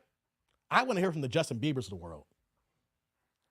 I want to hear from Usher. He busy performing in Vegas right now. We'd love to see that show. I've seen Usher in concert like 3 times. We'd love to see him again. Damn good performer, right? But I want to hear from Usher. I want to hear from Justin Bieber. I want to hear from Day 26. I want to hear from Danny D. Kane. Also within Danny Kane, Aubrey O'Day. Hey, one thing about Aubrey O'Day, I got to keep it a buck with her. From Jump Street, from the beginning when they casted her in Making the Band, she always had one eye open like CBS. She's always said something to a degree. Now, of course, when she was part of the camp, she was a team player. But when things started to unravel, she spoke her mind and she had no problem saying what needs to be said. And then everybody's like, this girl crazy. And then it's recently when Puff gave people their publishing back. She said, I'm not taking that. Because you know what she said? She was like, you guys have no idea what Puff want us to do with this here. He wants to sign an NDA saying that if we take this money, if we changed our publishing so that we are giving what is owed to us, we can't talk about anything that happened in the past from this here forward. So she was like, no, as much as I want my publishing back, I ain't taking this. And here's the thing too, my publishing's worth shit right now. Because all the money that was made when we dropped the album, when we first came out, you think people are streaming Danny Kane albums by the millions right now? The money was made when they first dropped, not 20 years later. Even though it's ownership and it's worth monetary value and they'll get money from it, they made like one album. They're not making no money off that now. They'd be lucky if they get $10 a month if they're lucky. So I'll give Audrey O'Day credit because ever since the falling out occurred, she has been consistent and she's been saying what she's been saying from Jump Street here. Thinks that they're seeing everything, what is there and what is not. Yeah. Thomas says Biggie's death have made Diddy snap, you saying, Thomas? Sir said little Justin Bieber. Well, little Justin's grown now. Justin grown. Justin Bieber grown and married now, you know. But like I said, so many things could be true at the same time. But here's the thing that I want to do before I get to the next part of the show here, is the fact that there's a lot of time. And I know I said a lot of things here. My thing is overcharging. I don't want to see a precedent take place where that they found a way to get the man down. Kind of like Al Capone, right? This is the classic Al Capone treatment. You can't get him on the drugs he's selling. The DRUGSs and clocking dollars, true. You know, you don't get him on that. You don't get him on the GUN charges. You can't. He's too clean. He's too clever. Know how you get him on? You get him on taxes. That's how they got Al Capone. You got the man on taxes. Taxes, and then the man died from syphilis. Well, I don't know if he died from syphilis, but I know he had that shit. I think it technically killed him. I don't know, you know. Y'all double check that for a second, guys. I think syphilis took his ass out. Anyway, like I was saying, what's going on, Derek? Nah, it's all good, brother. So, time's going to come here where we're going to see more coming out, but I don't want to see overcharging, because if we set a precedence, we're setting a barrier for y'all low-level ninjas to catch a case. Gotta look at the bigger play at hand here, guys. The bigger play is setting a precedence, taking down a man who arguably probably was biting off more he can chew because he was getting too big for his own good. Because you know all the stuff started happening when he sued for Ciroc ownership, because we all thought that he owned Ciroc. No, he was like a brand ambassador, but a highly paid brand ambassador that was getting paid like an owner, but he wasn't an owner. That's what the powers that be that's beyond our control will do to us, guys. They will give us riches. They ain't gonna give us ownership. And then if we start fighting for ownership, they'll let us know how they feel about that ownership, and you're gonna find up somewhere missing. They'll pay you like an owner. You ain't gonna own this shit. Diddy was making close to $60 million a year on Ciroc. 60. That's goddamn near ownership money. But if they're paying Diddy $60 million, how much is Diogenes? I think that's the brand coming, Diogenes, and the company that owns Ciroc. How much are they making? If you can pay Diddy $60 million, we'll pay you like an owner. But be damned if you try to get ownership stake. You want some ownership stake? Nah. You don't want this $60 million no more? Okay, uppity black man here. Get your ass out of here. We're going to teach your ass a lesson. You think you bigger than who you are. You got to understand, we've been doing this since the beginning. What, you trying to change? You trying to make black people uprise and come up and get ownership and get into this game here and think they got to? No. You, Diddy, you think you the black Frank Sinatra? Could you imagine the white people hearing that? Wait a minute, I'm white. How dare this niglet claim to be the black Frank Sinatra? Frank Sinatra? No. We're mad that Frank Sinatra did good for the black entertainers, but he wasn't no niglet.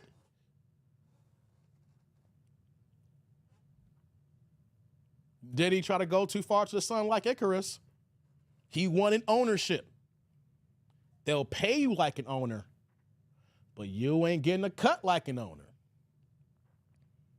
They will pay you like an owner. Be damned if you want to put yourself on the masthead.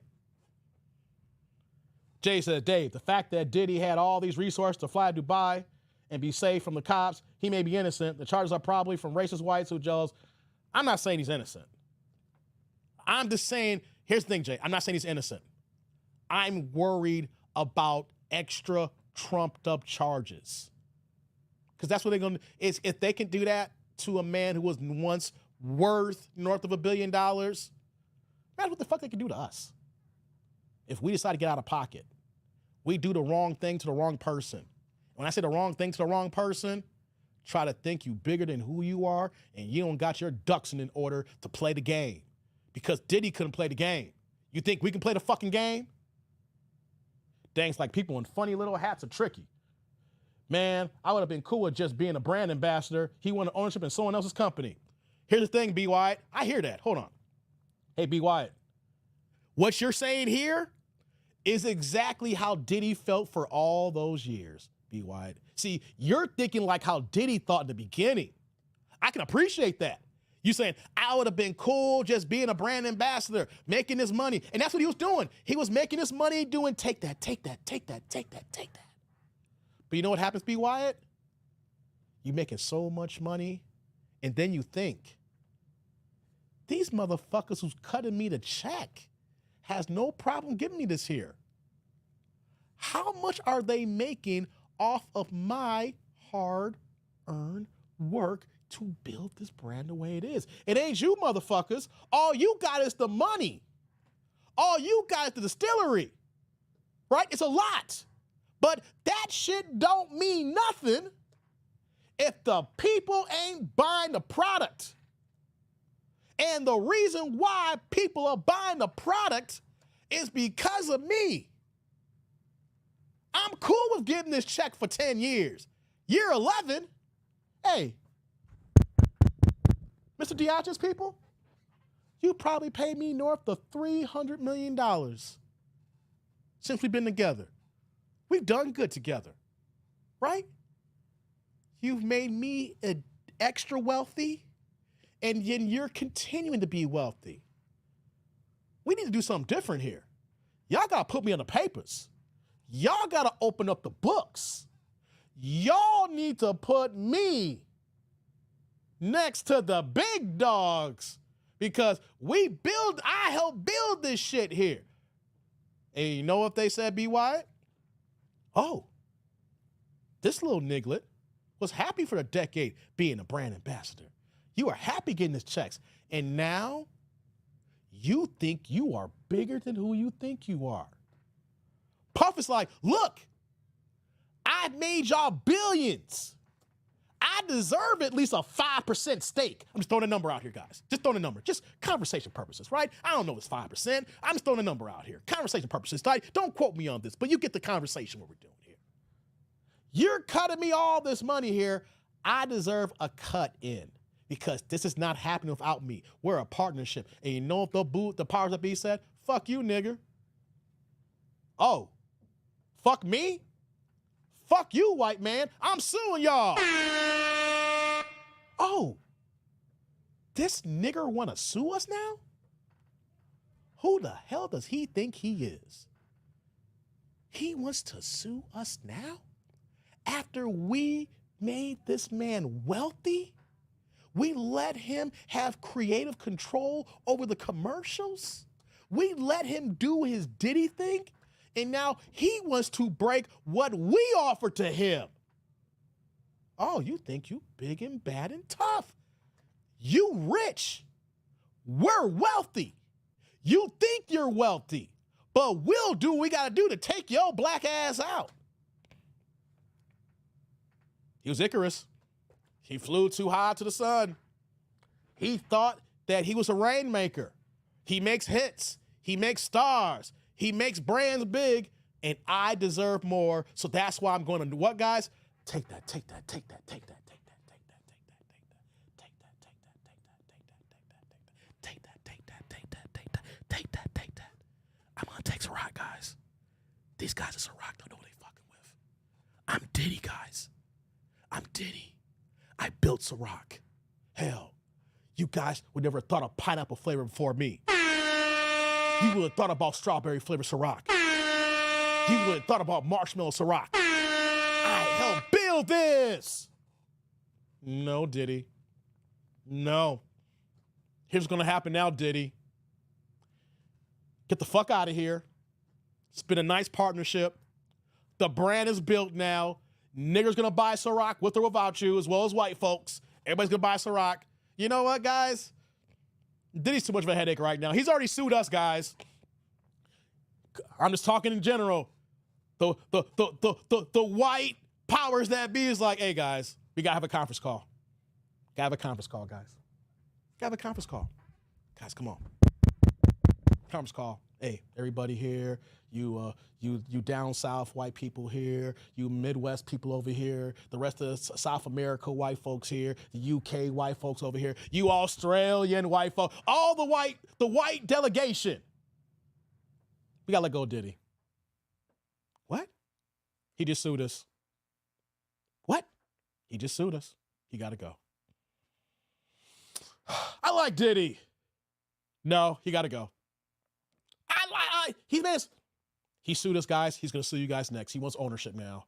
Oh, he wanna own shit now. Oh yeah, Diddy can go. Hey, and that's why we're at here now, guys. That's me and my conspiracy brother Jones. I just took you on a little bit of a ride here, guys. I put you through the mind of that dude here, and this is my conspiracy brother Jones hat that I put on right now, right? And so that's what I think kind of happened in a nutshell. And then they're like, hey, Mr. DA, yeah, you just got appointed by Biden a few years ago, didn't you? Yeah, you got eyes of being mayor of New York City, don't you? Hell yeah, I do. You think you could be governor one day, possibly, right? Hell yeah, I do. You might want to be state senator one day. Hell yeah, that's why I got this job. We're going to hand you Diddy on the platter with some janky-ass charges. But you know what, though? We don't care about it no more. So do what you guys got to do. Do what you guys got to do. We're done with him. It's on! Hey, that's where we're at now. Thomas, yeah, I know. We talked about that boxing fight earlier. What's going on, Mr. D? What's going on? Guys got to have a conference call. I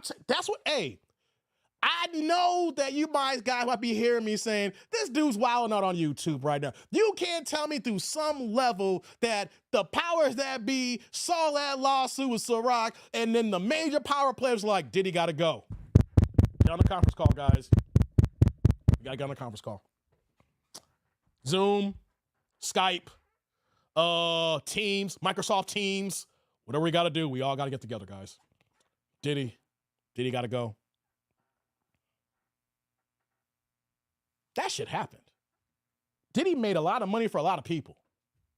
But there was like, once you become a headache, guys, and then you want to own a piece of the pie, be gone.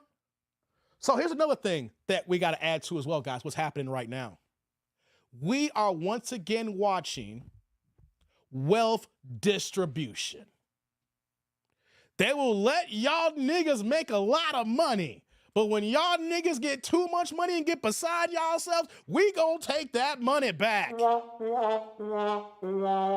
doing a wealth distribution right now. Noah Combs, Mr. Sean P. Diddy Combs, we ain't gonna want that $50 million house right now. You know why? We gonna get it anyway when we lock your black ass up for 15 years to life. That's why the feds didn't ask for that house for bail. Hey, you intimidating witnesses. Hey, B, we gonna get it anyway. Whether we take it now or we take it later, we still taking it. Then you gotta say, what else is going on with wealth distribution? They're gonna take them houses, right?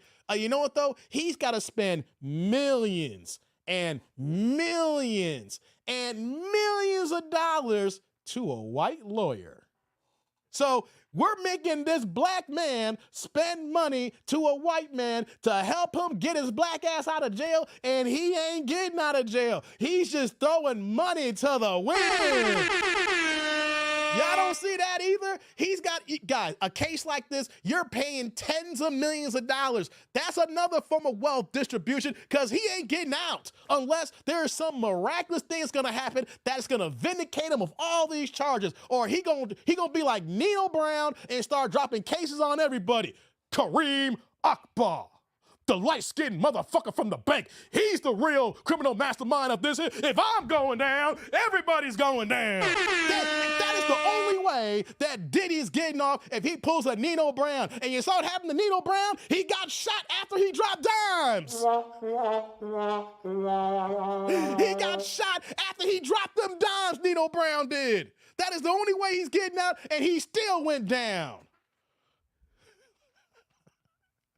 So this is classic wealth distribution when you're dealing with the high, rich, and powerful and almighty. They're gonna take your money through lawyer fees. They're gonna freeze your assets. They're gonna go ahead, if you're able to get bail or bond, they're gonna take those assets. But then once you get convicted guilty, what happens after the guilty verdict, guys? What happens after the guilty verdict? The civil cases come out. The civil cases. That's when everybody comes in and sues for their chunk of the pie. You have one big old case where the victim sued for over $500 million. He won't have the $500 million because he gave so much to lawyers. Uncle Sam has confiscated all his assets and property, then froze that shit. So whatever is left that they're gonna find, then they're gonna juice that out and parse it to the little bit of the victims who are part in their big old civil case. We're dealing with wealth distribution.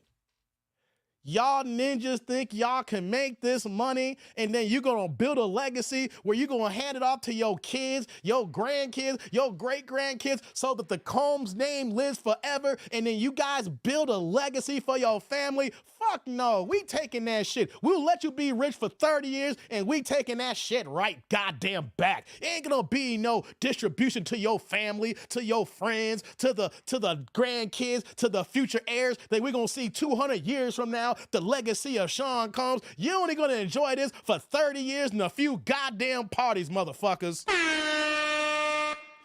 That's the play. That's the goddamn play. Facts. If Diddy want any chance of freedom, he better start snitching big time. And one more thing, guys. You reap what you sow, a rotten crap bears a rotten harvest. Here's what I'm also gonna say too, guys. One thing that we mentioned in our live stream on Wednesday. Diddy obviously thought that he could beat this shit, and his hubris got too big for him. Y'all may hate what I'm saying here. Do I think Russell Simmons is guilty? I don't know. But he knew for a fact that he was going to go to jail, and he set up camp in Bali before he moved to Bali. That man is sitting there doing yoga poses over the ocean front right now. You know why? Because Russell had an inkling that he might go down. I'm taking my black ass to a place where there's no extradition, and I'm going to sit here for the rest of my goddamn life. And you know what happened? Because Russell Simmons had no problem of walking away from the United States. Russell Simmons had no problem walking away from the limelight, the lights, Hollywood, red carpet, all that shit like that. Diddy thought that he had a chance to fight it, and the reason why that he didn't fly away and get the hell out of Dodge. He thought that he had a chance. And you know what, guys? When the federal government's on your ass the way they were on him, whatever you did bad, heinous, to the rightest degree, if they coming for you, you got the money, your ass better run. If you don't run, and when they put the click on you, they didn't take 50 million. That tells you they don't give a damn.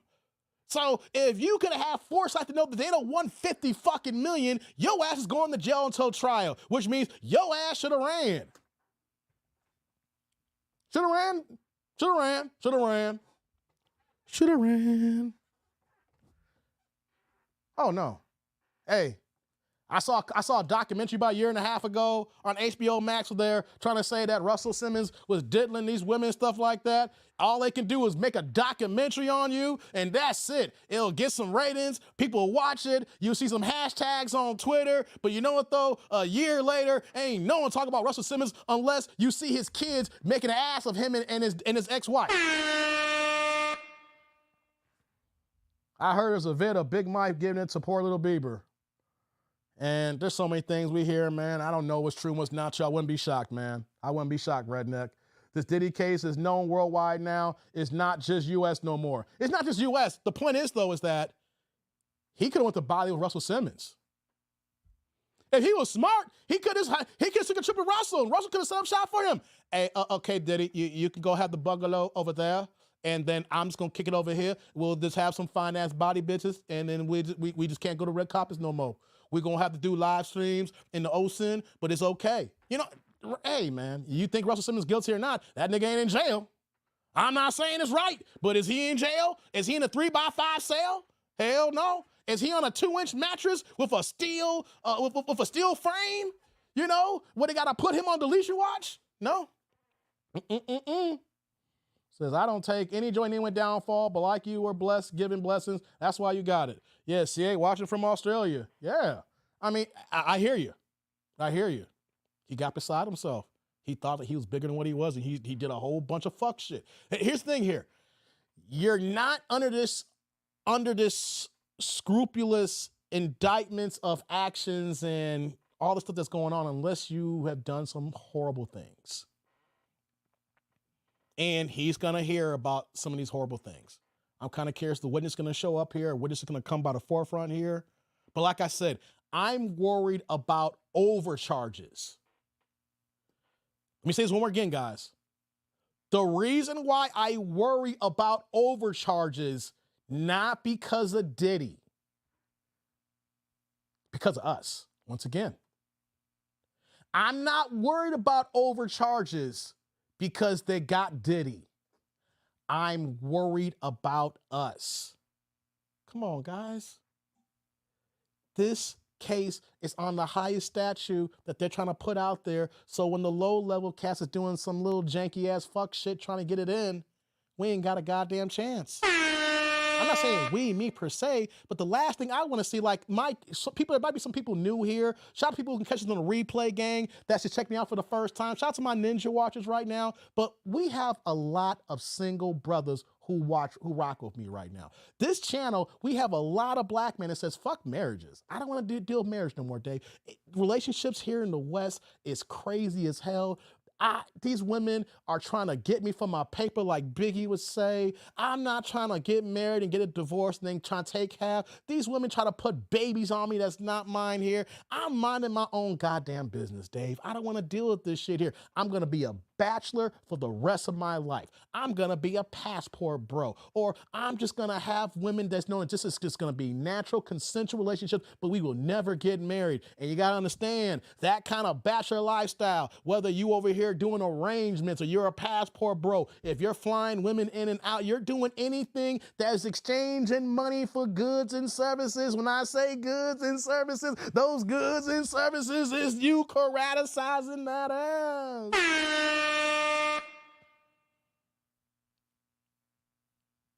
Fly a girl from Florida to Vegas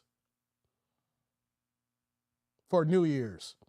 Hey, girl, here's some money to get your hair done. Here's some money for the plane ticket. Book your flight, or if you want me, I'll book your flight. Hey, girl, here's some money for the cab, a car to get to the airport, and here's some spending cash. Here you go. I'll see you when you touch down. And all of a sudden, then everything's fine in your nice little trip. You doing little things, you know. You having some fun. I got my little dip. What did Drake say? I got my right hand. That's my go-to. Tell me a thing about you. Hey, come on now. She my right hand. And then you fly her back to Florida. Then a few weeks later, you're getting a little bit of argument in text message. Oh, you think you big time. You think you tough. Grape charge. Why'd you do that to me in the hotel room like that? I didn't do nothing to you in the hotel room, girl. Yes, you did. You flew me from Florida to Vegas. And then when we were alone, you did them things. And I'm telling. Next thing you know, clink, clink, clink, clink. I didn't do that shit. You be talking like Marion Barry. I didn't do that shit. You know, I didn't do that. And then when they bring the charges on, what they gonna say? Interstate transportation. You flew this girl from Florida to Vegas and you gave her money and you fucked her in the room and she says that you assaulted her. Her words. That could be the extreme, you saying assault, right? But come on, guys. How many, I don't know about how many ones would get in the chat here. You know, how many guys have been in a situation where a woman said you did something you really do? Not even the most craziest things, but it said that you did some things and you didn't do that. So why the fuck you lying on me for?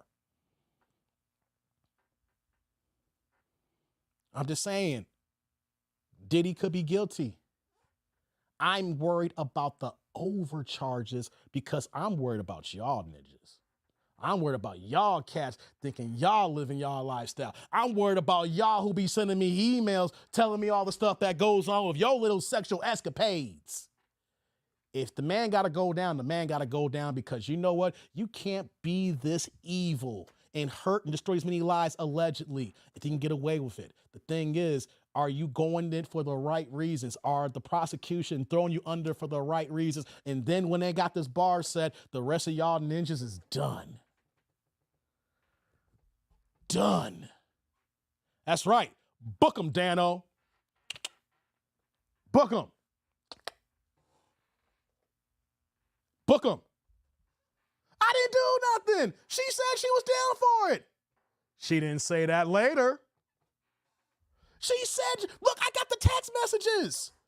Well, I see another conversation where she's saying, why'd you hurt me?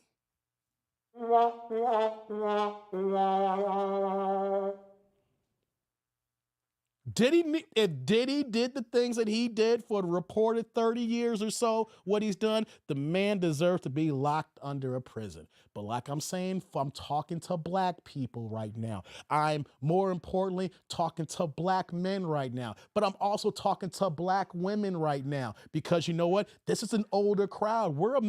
I have ages across the board here, but this is more a middle-aged crowd. So for you black women out there, do you have boys that you are raising? For the women out there, because we are a middle-aged crowd. We're a little bit older. It's not the young janky crowd. You see, I got the grays in my hair. Some of us are married. Some of us got kids. Some of us got grandkids who rock with me here. Some of us are older in this crowd here, right? Some of us are seasoned. We've been around the block a few times. So for you black women out there, are you raising black boys? Because that's something you got to worry about, raising your black boys here. For the men who ain't married, but you out here dating, y'all out here in these streets, y'all got to worry about these things too. The way they used to move, you better be paying attention to this trial here right now. The Mann Act is what they're trying to do to get y'all ninjas down, because the powers that be is tired of y'all ninjas fucking these white women. Oh, they are mad as hell at these interracial relationships. They are tired of seeing all these goddamn mixed babies coming into the world here. I was watching the NBA draft and I was like, goddamn, how many mixed ninjas we got nowadays? Hey, it's all good for me, but I was like, goddamn, we got a whole bunch. You look at the NBA draft, you saw the black kids, you saw the white mamas. It's like, oh, we got a whole coalition of the mixed clan here. I'm telling y'all, that's what it ain't right now. Just wait. I'm talking to the black people in the audience here. Not because I think Diddy's innocent. I'm talking to y'all right now because one day in the future, y'all ninjas might be guilty. Y'all ninjas might be guilty even though y'all innocent. Does that make sense? Wait a minute, wait. Does that make sense? Y'all ninjas are guilty even though y'all innocent. Does that make sense? Hell yeah, it makes sense if you think about it. Think about it. So say it says, men think with the wrong head. The Mann law defeats the interstate laws. All black men should know this.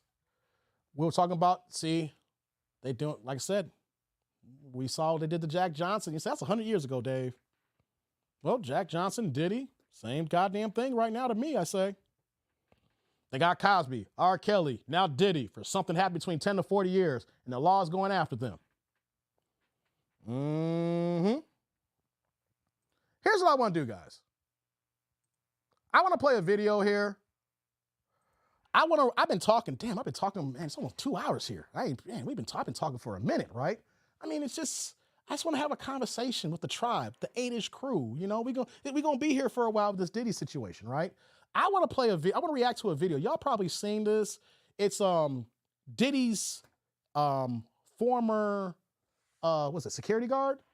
Just, man used to work for Diddy. What's his name? Gene, was it Gene?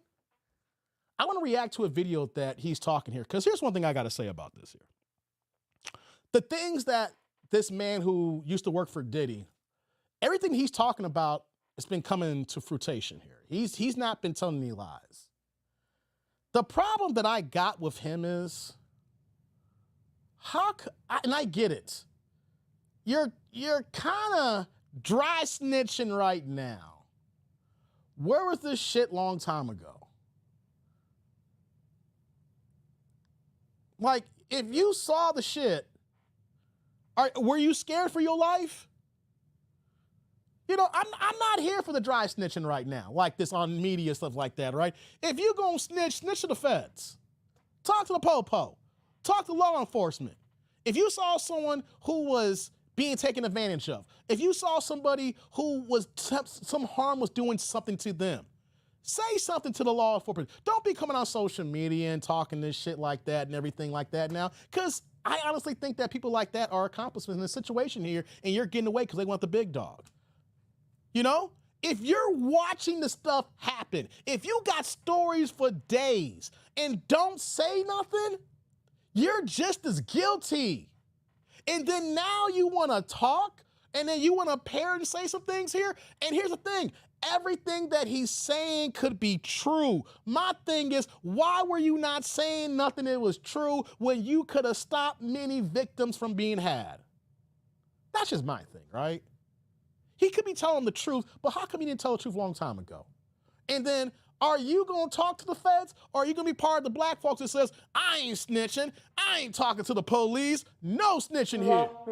Well, you're dry snitching now, talking to the art of dialogue here. You know, so, I mean, I'm saying here, if you see something, say something. If you gonna be quiet, be fucking quiet and don't say nothing to social media. And if the feds come then and you force your hand to talk, I get that. But you just gonna be talking and chirping right now? I'm like, I kind of got a little issue with that. You know, because you've seen many crimes. Just my tidbit here. Let's react to this, guys. Let's pull this up here, and I want to hear what he's got to say. Some people may think I'm wrong for saying that. Some people may think that, hey, you know what, Dave? You know, you just don't get it. Diddy's a powerful man. You even said he threatened people. He almost, like allegedly, you heard about him trying to blow up Kid Cudi's car. I'm like, yeah, but if I'm in the goddamn room where I'm seeing the shit, I gotta go. My heart and my conscience. Maybe because I was born in the suburbs. Maybe I was raised in a two-parent home. I had my black daddy and my black mama. And basically, hey, they raised me as like, look, you can't run for the feds too long. The police I'm gonna tell. I don't care who sees this. If I see some illegal activities, I'm not keeping my mouth shut. I'm telling. You know why? I want my neighborhood to be safe.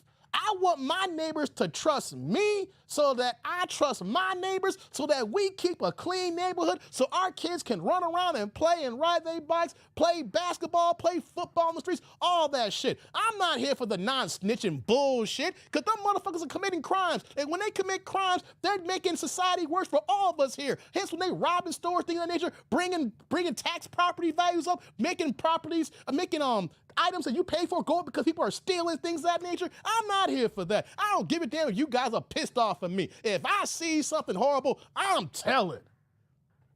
And all y'all better tell too. Fuck this snitching shit. You gonna go to jail for another motherfucker who don't care about you? The streets don't love you. The streets is the streets, and the streets don't love nobody but the streets. And that's not just love, it's just the streets, if that make any goddamn sense. Let's go play this video here. Let's see what he got to say here, right? There's a couple of joints he got here, right? Hold on. Y'all probably seen this, but let's react to it. Let's react. Shout out to the Art of Dialogue. Let's go. You feel about Diddy bond being denied? Well, they knew that was going to happen. You understand? It's no way based on the evidence that the prosecutor presented that the judge was going to allow him to be bonded out on the first get-go. Now, if he comes up with some more hearings, he might be released. But based on the evidence, they've been following him, bro. They've been tapping his phone, been having people watch him. You understand? He been coming back and forth from New York, and he'll usually be coming back in New York. And somebody was telling me that, yo, listen here, yo, he trying to get witnesses. Remember when they released that first thing of Cassie, and I said that Diddy was trying to contact people for character witnesses, people for who he had problems with before, whatever like that, and trying to talk to them in the whole 9 yards. That's when they dropped that thing with Cassie. The Homeland Security had some agency or whatever like that that deals with that, dropped that thing on Cassie to show everybody, oh, y'all want to help him? Y'all, this is what y'all want to help? This is who y'all want to, say that he ain't never did nothing. This is what you want to put your brand on? And everybody started backing up from him. Everybody was talking about, yo, man, Cassie was a gold digger. Cassie was this, that, and the third. She loved it in the whole 9 yards. And then when they seen that, all his friends or so-called friends, went away. So him not having a bond is not surprising. Yeah, and he offered them $50 million, and they still denied his bond. He should have waited to see what they was going to offer. Because if he got $50 million to get him and offer that, then they think like, yo, that's too little of a money.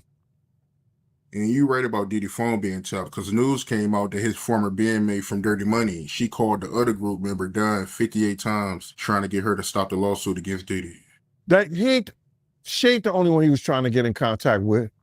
You understand? He sent somebody through somebody else to try to get in contact with me, telling me enough is enough. Oh, okay. You tell Big Mama that enough is enough. You can't tell Wolf Mama enough is enough. You tell D Ferg Mama enough is enough. You understand? You tell all those people who supported you and they survivors, enough is enough. You didn't tell me about this. So he tried to get somebody to reach out to you? No, I got a phone call from Kirk Burrows. And Kirk Burrows, and I ain't gonna even get this guy no play. Not Kirk Burrows, but one of the Puff dudes that I know that's real close to him said, Kirk told me, yo, he want to reach out to you, Gene. He want to speak to you. I said, speak to me for what? What do you want to speak to me for? If he's trying to speak to me, it's for Puff. Point blank. I know the dude. I know how close he is to Puff. He's been with Puff from day one. So he ain't got nothing to say to me, bro. But Kirk Burrows did say to me that the dude said enough is enough. When do it becomes enough? Yo, because, bro, listen, I didn't ask to be put in this situation. You understand? And a lot of people ain't going to understand this. Because a lot of people wouldn't give up what I've given up to be in this situation. You understand? My whole thing about it is when you lean on right, you ain't gonna never turn to wrong. And my whole thing about it is that Puff wasn't right what he did to people around us, man. He wasn't right what he did to people around us. Him being hard-headed, not listening, and not telling the truth and constantly lying cost a lot of people their lives, man. It cost a lot of people their lives. I want him to understand. When I told him, if we don't do something to these doors, people gonna die tonight. And forget, and I want to say F what other people say.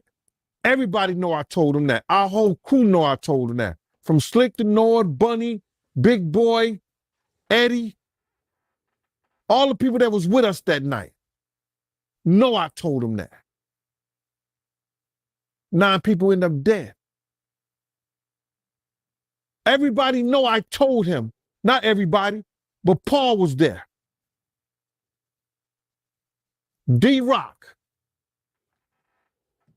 Some of the Bad Boy street teams. If we go to this party tonight, somebody gonna die. I got intel from 2 top gangsters. from a dude rolling with Jodeci.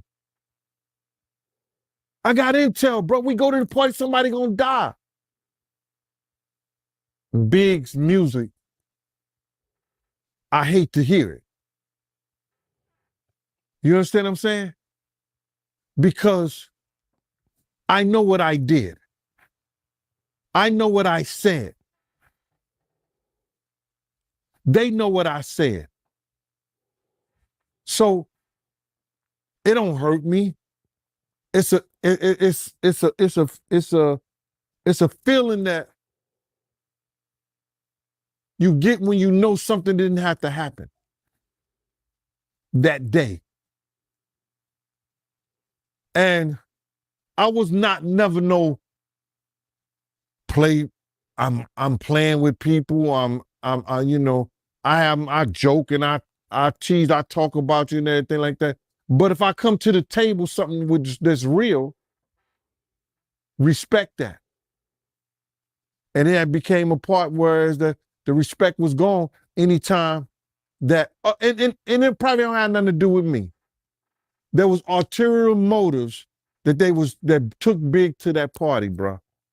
There were other motives that took Big to that party that led him not being here today. That was that clip there, guys. See, I like what Thomas said. I see the cash up and get to that 1 second, guys. Thomas says, but he knew and didn't do anything about it. Either he should have told or was part of it, giving rat vibes.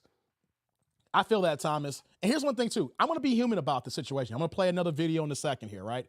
I want to be human about this because I don't know what each one of us would have done if we were not in that circumstance. Let's just say per se, right? You seeing something bad happening. And then you want to say something. I want to be honest. You want to say something, but so they get to you first and so they're going to put harm to you or your family. So there's that one aspect of it, right? I want to be honest and be human, because some of us could be in so deep and then they may threaten you or your loved ones where that you're forced to stay silent, right?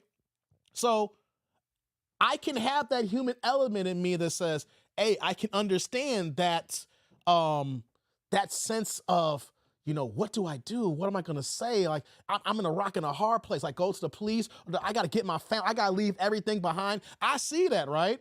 And then there's the other part of me that says, fuck that shit, man. You know, let me go holler at my peoples first. Let me get them out of town first, or let me move them to another location first. Let me be cool for a second. Don't let them think I'm suspicious. Get my peoples away and then get the telling. You know what I'm saying? Like, it's a hard situation. I get that, guys. I'm not trying to be a complete dickhead. I'm not trying to be a complete asshole. And knowing that if you put yourself in a compromising position that you think is possibly at one time was a dream job, in a circumstance that you're in working with celebrity and you're seeing money and millions and people and you're around so much and then you're seeing so much, I'm not gonna just throw that away. I understand that, but at the same time though, I know how I would move. I know what I would do. My heart, my conscience, me living as a man couldn't let me do that every fucking day. I wear my heart, I wear my emotions on my sleeve here. People know when my facial expressions at work, something's wrong with me or not. Dave, you don't like that, do you? How you know? Come on, man. It's like that song, The Rude Boys. It's written all over your face. You don't have to say a word. I know I can't sing, but you gonna get these melodic sounds every now and then, okay? Shout out to the Rude Boys, right? You know, show my age. Just smile for me, baby. It's better than any word you ever heard. Anyways, guys, y'all get it, right? So I understand how you could be in a rock and a hard place, right? I just know how I would live and how I would move, and people working around me in that circumstance like, yo, Dave ain't right. They would have to take me out before I already know. So I already know how my body language is. And I'm just saying though, it's like, I get it as a man, but I just couldn't live with myself. I couldn't do it. What I want to do is I want to play this other clip here, guys. I want to play this other clip and we're going to get back, you know, I want to hear this other part here. Right. So let's do this here and let's do this here. How you feel about the feds finding 3 guns in Diddy house with no serial numbers? I think that that's going to be hard to prove that they're his weapons. They're going to have to prove that there was his weapons because he had other grown people living in there. And plus, that house, I believe, was in a corporation name. So they're going to have to get maids, butlers, cleaning people, or somebody that's in that house to have a daily contact to say that was his room that they found those weapons in. And then the weapons wasn't operable. You had to put them together, as far as I know, for them to be operable. So he may have had weapons there, or he may not. One of his sons, he got sons. Somebody's going to have to claim it. They just put it on him. Anything they found in the house, they just put it on him. But they had to prove that there was him. If other people were living in the house, other people had access to that room that they found the weapons in. Now, it's not illegal to have those weapons, but it's illegal to deface those weapons. And that's what the person and the penalty of the individual they may have. One of his sons might take it. Oh, that was me. Oh, Christian might take it. Christian want to be a gangster. He a gangster, right? He might take it. Yeah, I mean, if they solid, man, I mean, you already see what your dad going through. I mean, those wasn't my dad's, those was mine. All they gonna get is a 3 to 5. 85%. yeah, they also revealed that they found over 1,000 bottles of baby oil and lubricant. All that goes to do is that he like his men's greased up. That's all. Extra greasy. He want a greasy, slick situation. That's all that means. It's not against the law to have 1,000 bottles of baby oil. No, it's not, guys. It's not against the law. It just goes to show he like his man greased up. But why would he have all them bottles of baby oil, though? It's slippery when it's wet. Oh, shit. I don't know, man. Who does that? Who has 1,000 bottles of baby oil? Maybe he got them free. Maybe he had somebody write Johnson & Johnson or whatever like that and say, yo, I really like y'all baby oil. And Johnson & Johnson sent them 999 bottles. He already had one. We don't know, and I don't know, bruh. But it's weird. It's very weird. But I can understand what the help we're going through because, like, he used to use condoms.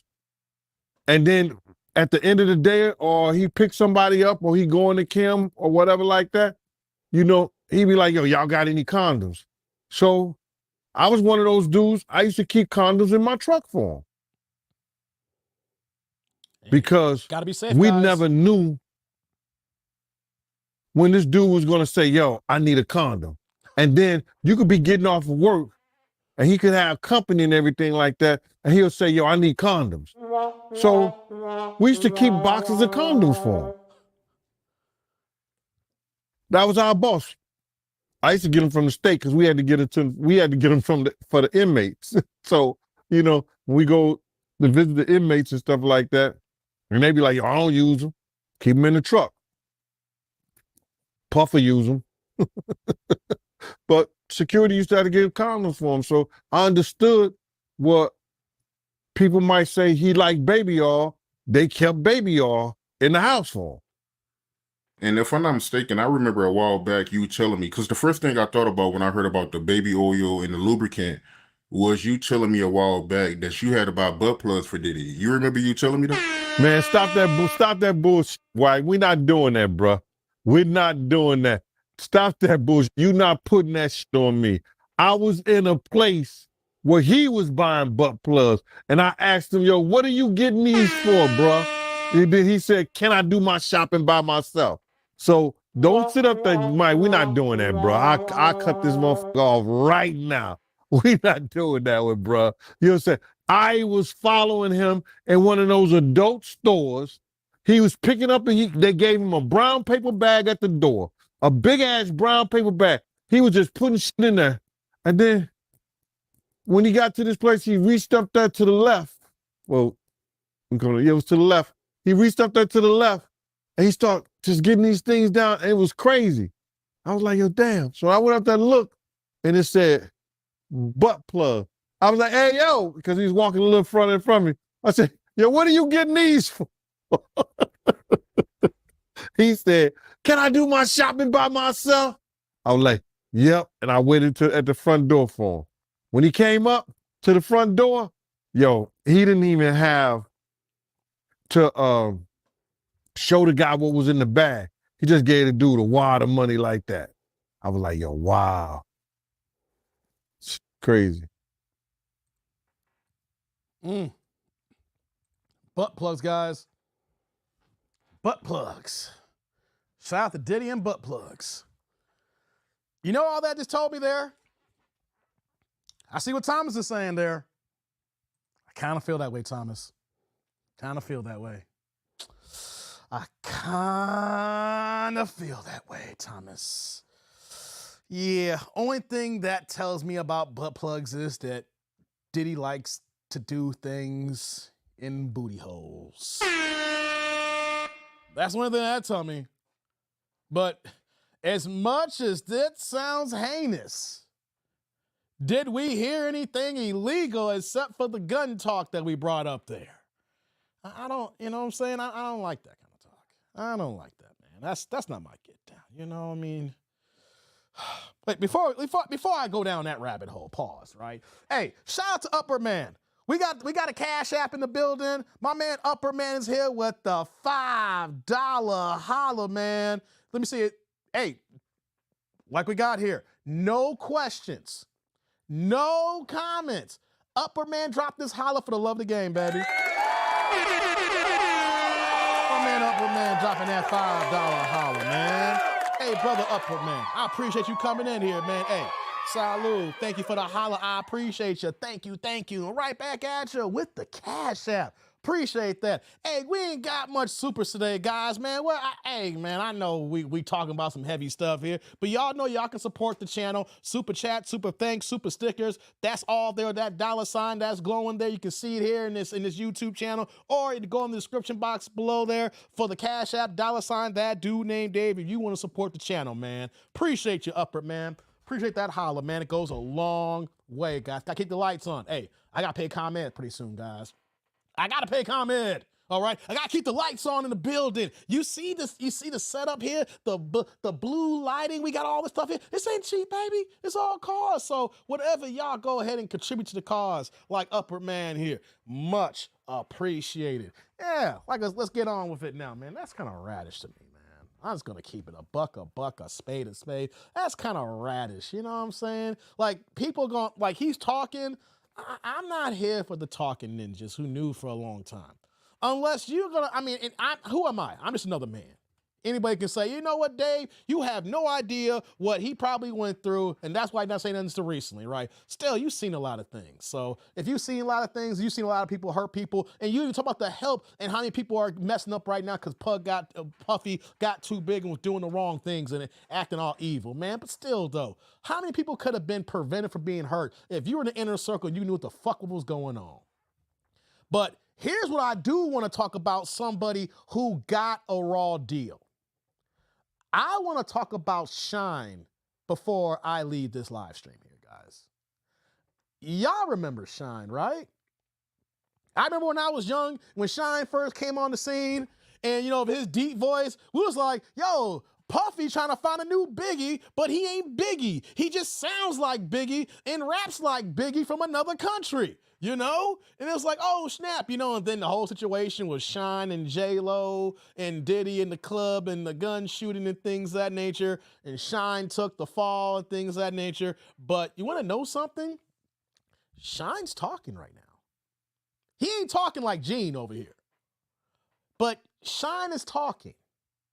And Shine got something to say, you know? So since Shine got something to say, I would love to hear what Shine got to say here, because he really took the rap for something that, as we look back now, when we're doing revisionist history, it was either Puff or actually J-Lo responsible for bringing that GUN into the club there. Now, who pulled the trigger? I'm still not sure on that, but it doesn't look like Shine did it. But from what we're hearing now from revisionist history, the gun was in J-Lo's purse because they don't check superstars like J-Lo or women coming to the club like that. So what we're finding out is that not only was J-Lo the one probably allegedly brought the situation into the club atmosphere, it could have been Diddy or someone else pulling that thing out. So what I want to do is I want to play a clip from Shine right now because Shine talking. Since Shine is talking, let's hear what this brother got to say. Let's bring it up here, tribe. Let's bring Shine up here. Come to the congregation, Shine. Let's do this. When I was a 18-year-old kid, just wanting to do nothing other than make my mother proud and make Belize proud and do what all of us want to do, be recognized for our talent and take over the world.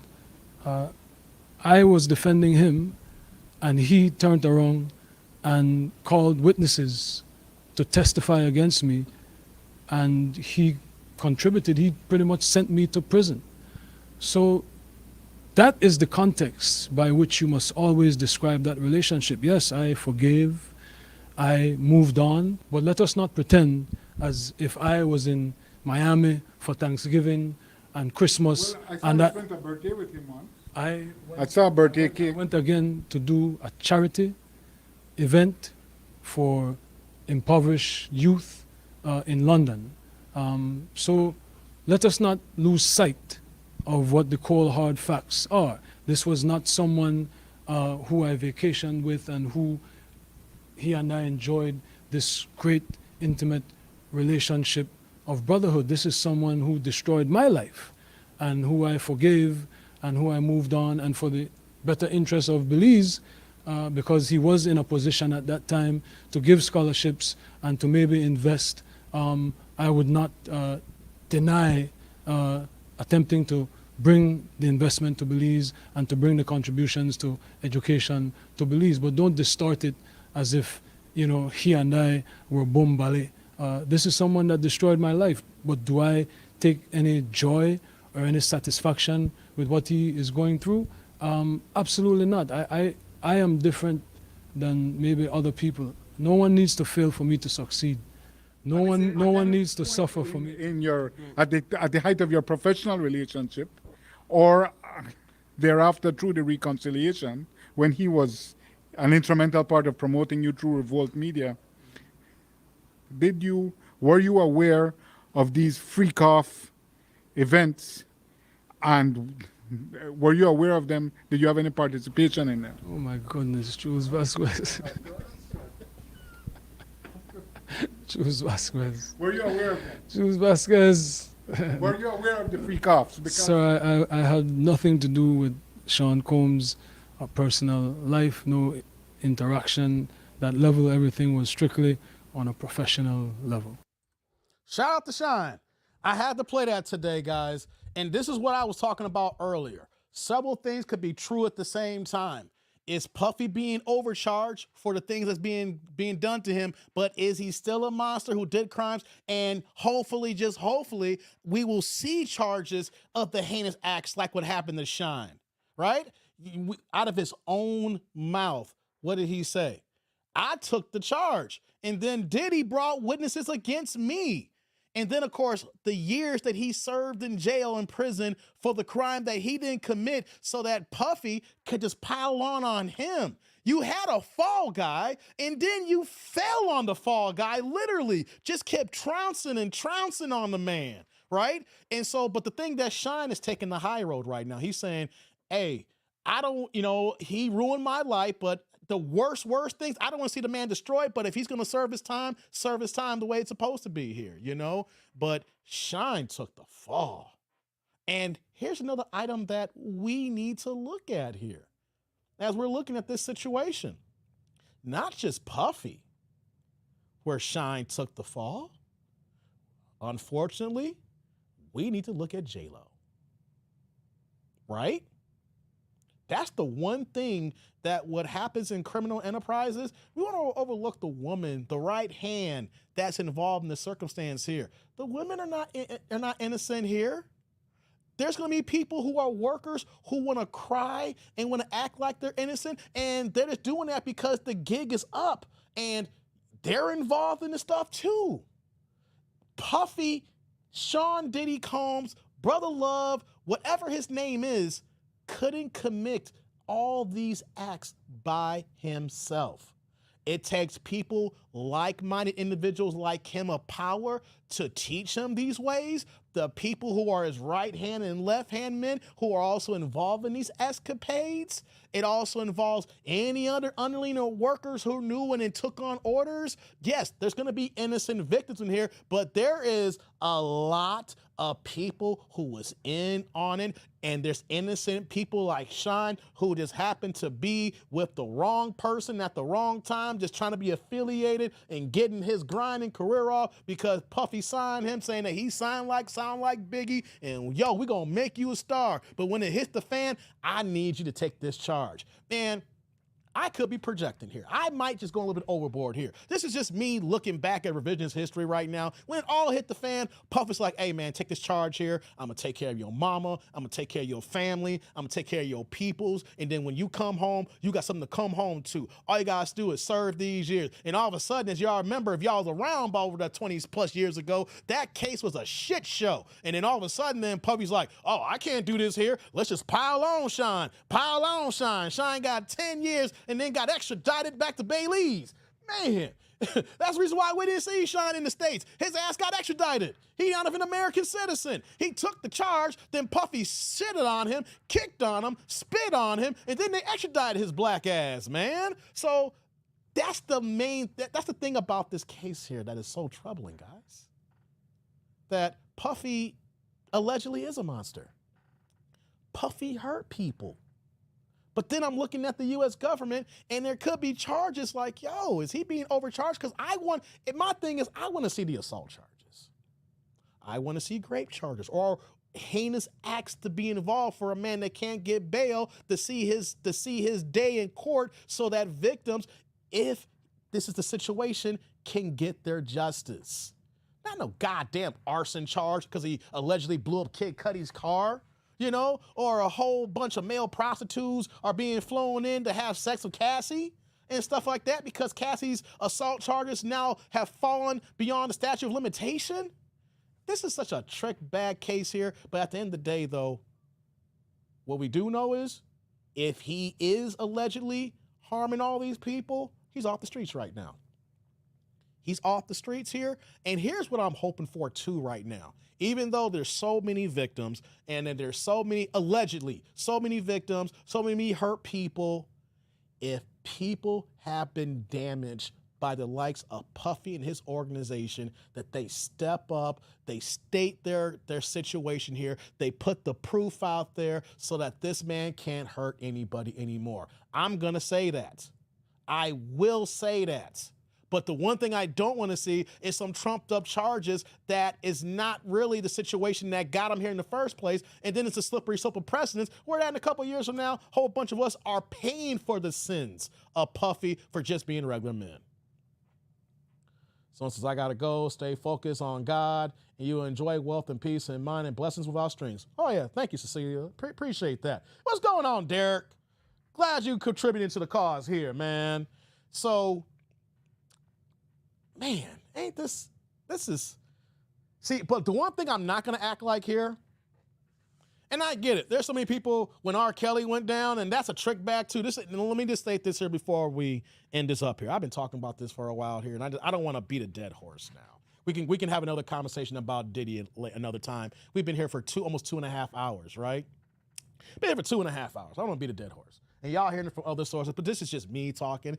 Hey, you know, like I said, I got to say a lot of things allegedly. We don't know everything. This is so freaking new. He just got arrested on Monday. They denied bail twice. And here we are. It's just Saturday right now, right? It's just Saturday. This is going to be going on for at least a year. At least a year minimum before we even go to trial. Y'all remember when OJ had a situation? I was young, right? OJ had the car chase during the NBA Finals of June of '94. The court case didn't happen again until like the next year in '95 when he got acquitted. So we ain't going nowhere, guys. We're going to be here for a while. We're going to see the slow little drip of information that comes out here. But I'm curious to see what victims step up to the forefront and says, did he hurt me? Did he assault me? And I need to state my testimony because this man can't hurt nobody no more. It's gonna hurt. It's gonna be trying. It may be the biggest thing that people ever do in their entire lives to relive the situations that another person violated and hurt them, right? But at the end of the day, though, you gotta get this man off the street if he was doing these things here. And anybody associated with him. Have you noticed how many executives this week alone has started resigning from their high post in the game here? I'm not going to go down the list of the guys who's the names that are stepping down here. You guys know in the chat here. But just seeing people just who are closely associated with Diddy, and all of a sudden they leaving their jobs, they stepping down here. We're just getting the tip of the iceberg here. And me with my popcorn hat and my popcorn and my conspiracy Brother Jones hat on, you know what I'm waiting for? Unfortunately, this is the Hollywood essence in me to like to see the drama. I want to know what major Hollywood stars or politicians that is shivering in their goddamn boots right now. I want to know how many A-list actors and actresses, how many state senators, mayors, pastors, etc., who's been at these parties over the years, who's been indulging in these alleged negative activities and thinking that everything was fine, everything was gravy, or like KRS-One said, business is booming and everything is fine. I got myself a Uzi and my brother at 9.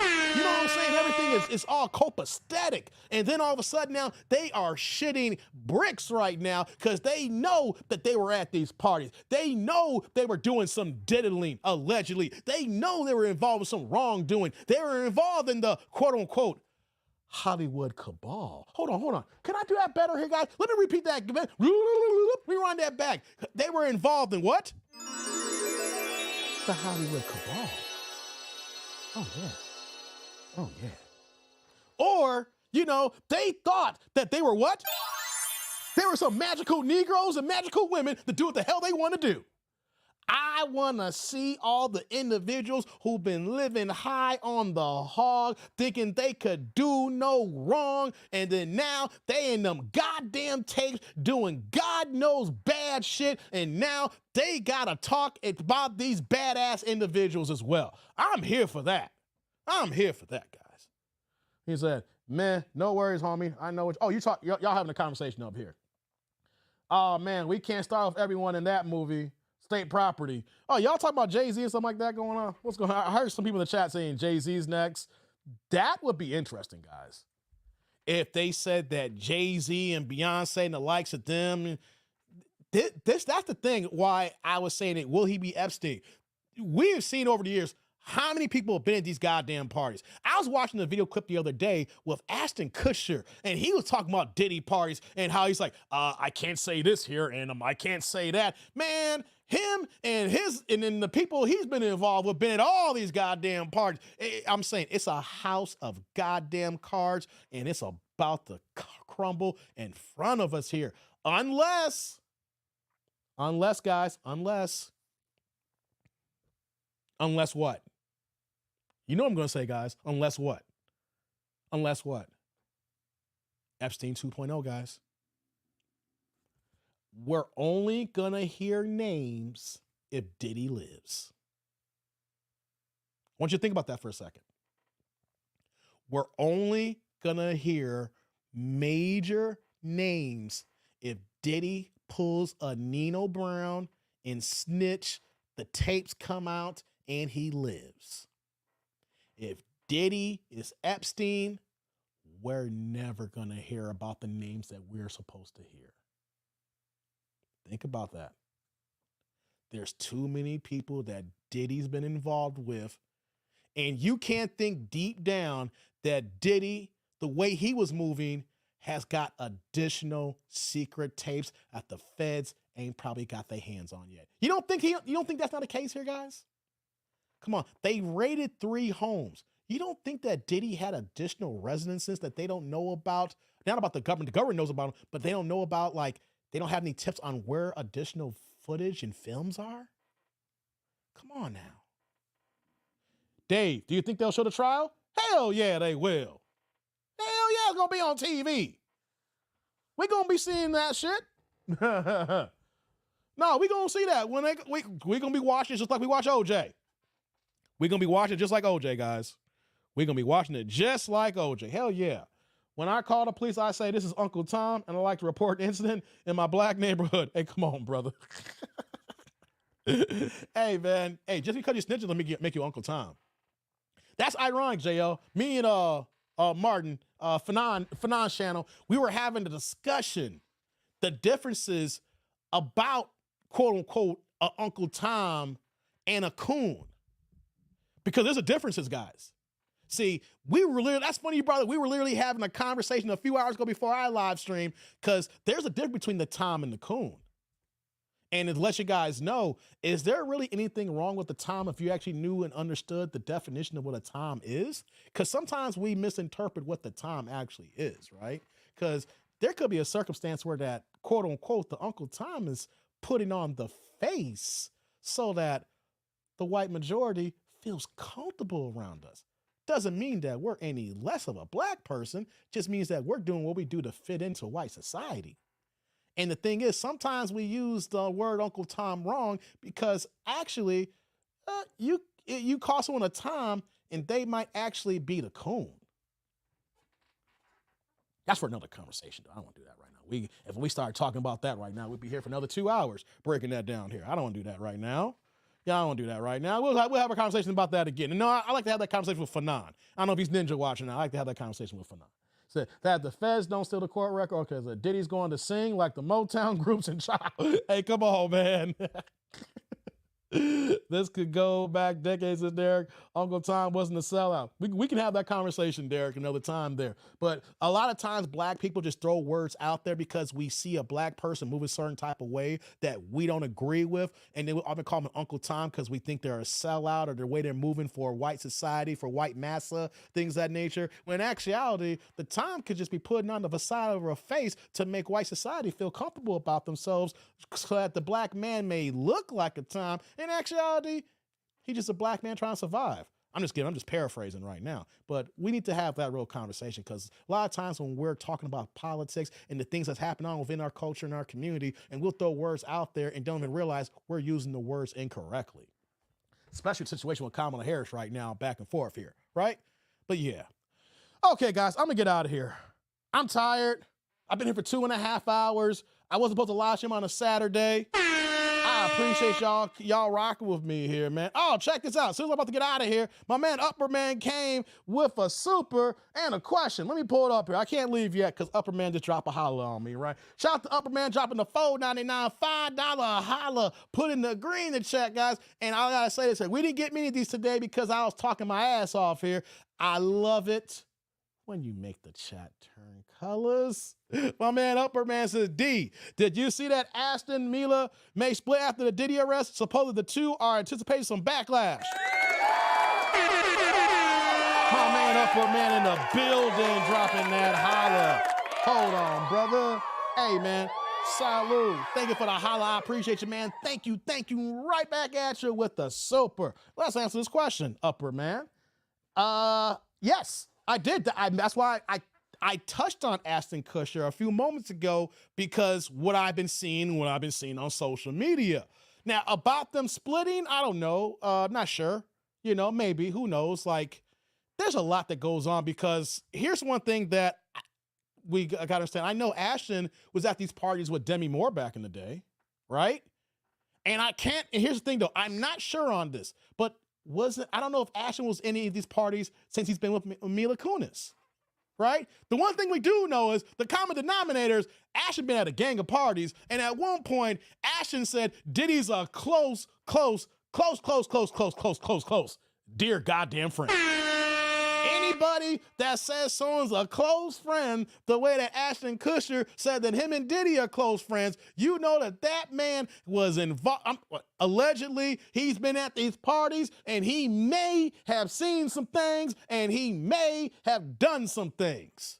That's what we're going to say here, because there is no way in my damn mind that I'm going to say someone's a dear good friend and y'all see me kick it at parties and hang out and I talk about him in the first name basis and not know that we're doing some dirt on the low. Hey, one thing about me now being a middle-aged man, guys, especially you upper man, you may appreciate this too.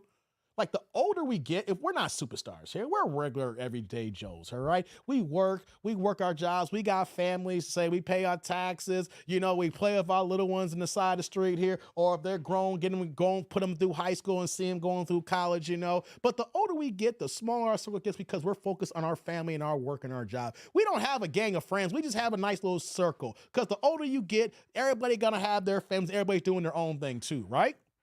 But my thing is, the people who you're cool with and you actually kick it with and you actually go out from time to time, if you're actually kicking with them, you're going to know each other's dirt, especially if you're partying like that, like they do in Hollywood. So if you're going to say, that's my dear friend and we've seen you multiple times, not just hang out to have a drink, y'all kicking it. Oh yeah. I got to say allegedly, but Ashton may know where a few bodies are buried. He may know where a few bodies are buried. He may know a few things. He may not know everything because he don't work for Diddy. He may be one of them boys like, hey, Ashton, what's going on? Hey, I got some hot ass in the room there. You know how I get down, Diddy. You know, I just like to throw a little scenario out there. But you get what I'm saying, though, right? Because if you kick it like how Diddy kicks it, and Diddy is known to kick it, reason why he's in this situation now, because he's a professional nasty man kicketer. You know, and you're going to say, that's your best friend and that's my guy, and you kicked it? I've been saying this for a lot of people here, guys. Birds of a feather flock together.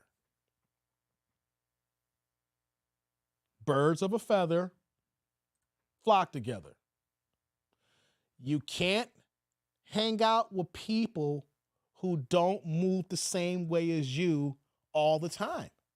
Eventually, one of the two people is going to see the disconnect because y'all don't move the same way, and that could be your people, but you ain't going to hang out no more. But if you're going to say, A, that's your friend, B, we got video footage and regular still photos of y'all kicking it more than one a party over the years, it's safe to assume, allegedly, he knows some things. And Monty Kunis, upper man, she's seen some things too, because she's in Hollywood as well. So if they break up, hey, I wouldn't be shocked. I would not be shocked, but it's Hollywood. And they know about each other. And a lot of these things that allegedly she could have known about these things because they roll in these Hollywood circles. And then now when it comes to the forefront, she could be like, see, I knew your bullshit would come to hit the fan here. You told me this shit wouldn't happen. Like, they all know they got demons and skeletons in their closet here. The whole idea is, don't let the skeletons fall out the closet. I shouldn't be talking and, oh, there's a bone that came out. You know what I'm saying? God damn, I don't know where this bone came from. Why you got bones coming out of your top? Oh, shit. Where these bones coming from here? Oh, shit. Oh, shit. Bones everywhere. Bones everywhere. You ain't got to open my closet. The bones is coming out. You know? Come on, man. If Miley Kunis, what I'm saying here, all jokes aside, if Miley Kunis leaves Ashton Kutcher, she knew this shit already. The thing is, everybody thought they shit wouldn't get out to hit the fan. I don't care about your dick nanigans, upper man, as long as your dick nanigans don't embarrass me. Does that make sense? They all know about each other. They've all diddled each other. They all date the same people. They all dated and fucking the same women and the same men. You seen J-Lo, who bounce around from the same dudes. In that small circle, they all date, they all fuck, they all know each other. They go to the same fucking party. They pass each other around. So they all know about it if they're involved in hanging out on that level here. The issue is, don't embarrass me. So if there are people who are getting divorced or breaking up, they knew about that shit a long time ago, brothers and sisters. It's the fact that now the embarrassment kicks in. And when the embarrassment kicks in, then that means that you, what, guys? You violated our arrangement, because these Hollywood relationships are nothing but arrangements. Because I can't trust the everyday folk here, because the everyday folk who come into Hollywood, either they want to be a star or they're going to throw me under the bus. So I got to fuck with someone who understands this Hollywood shit and the deviation and all the things that go along with it, because they understand. A new ninja ain't going to understand. Either you're going to get involved and sell me out, or you ain't going to be able to handle this and you bound the drizzle. So yeah, that was a weird relationship. You caught that, Thomas, didn't you? I'm glad someone can catch my pop culture references when I throw them out there. We said hundreds of bi dudes and it's just coming out. Hey, come on, Ron. Yeah. Exactly. Yeah, man. So I hope that answers your question, Upper Man. If they break up, that was bound to happen anyway. But they're not breaking up because Ashton was doing violent acts, allegedly. I'm not saying, we're just talking, right? If she leaves him, or if we hear of any woman leaving any man in the scenario here, it's not because they're upset that their loved one is doing heinous acts. It's because they violated the trust and the pact of their arrangement. Because all these Hollywood marriages, arrangements, baby daddies, baby moms, they may not be married, but they living together, things of that nature. It's all about, this is how I'm doing in my career in Hollywood, and this is how you doing your career in Hollywood. Everybody knows they got fuck shit going on and dick-nanigans, but you understand me, and you're not gonna let my fuck shit come out, and I'm not gonna let your fuck shit come out. So we have an understanding, and we have an arrangement, and we're just gonna rock out to the rest of our days, or a good 10 years of a good Hollywood marriage. Right? That's what's going on here. So anybody leaving it because, oh my God, you're a sexual deviant. How could you do this? How could you take all this man booty? I didn't know that you were gay.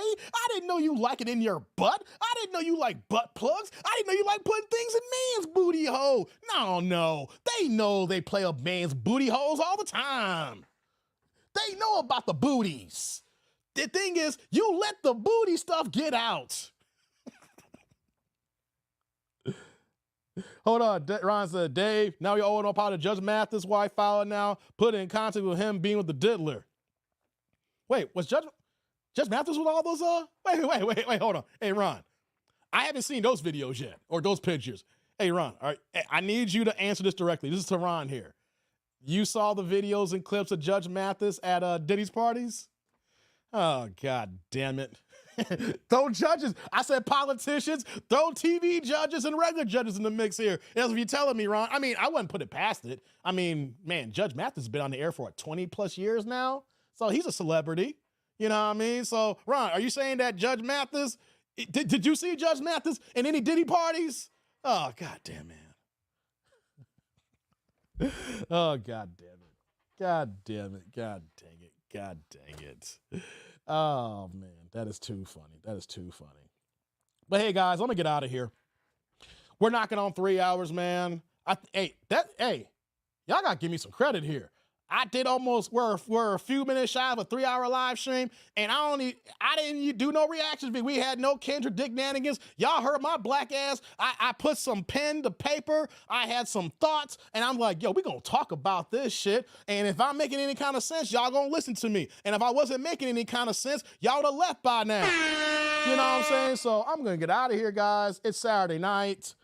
I'm gonna go ahead and chill out. I'm gonna eat me some dinner.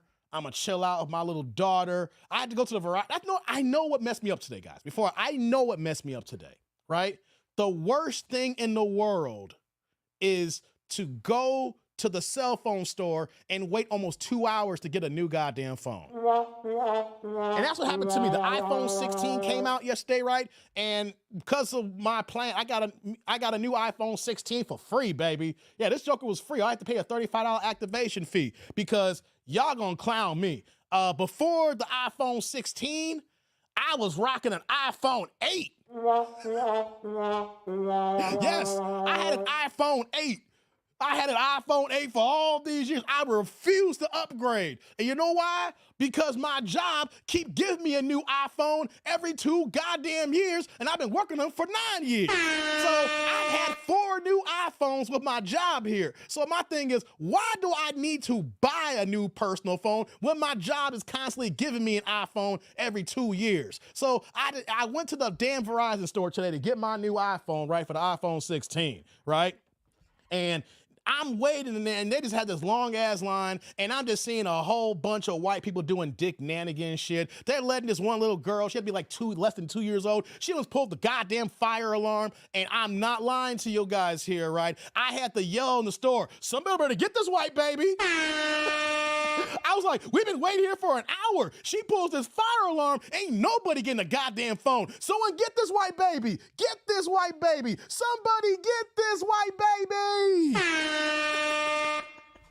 Hey man, if I waited at Verizon store all this time and that white little baby pulled that goddamn fire alarm, oh, I would have been screaming, ninjas. Oh, after she almost pulled the fire alarm, she was messing around with one of the toys, and it had a stop, not the toys, but the cell phone with the stylus, and she pulled the cord and wrapped it around her neck. I was like, yo, someone get this white baby before she hangs herself. Somebody save the white baby.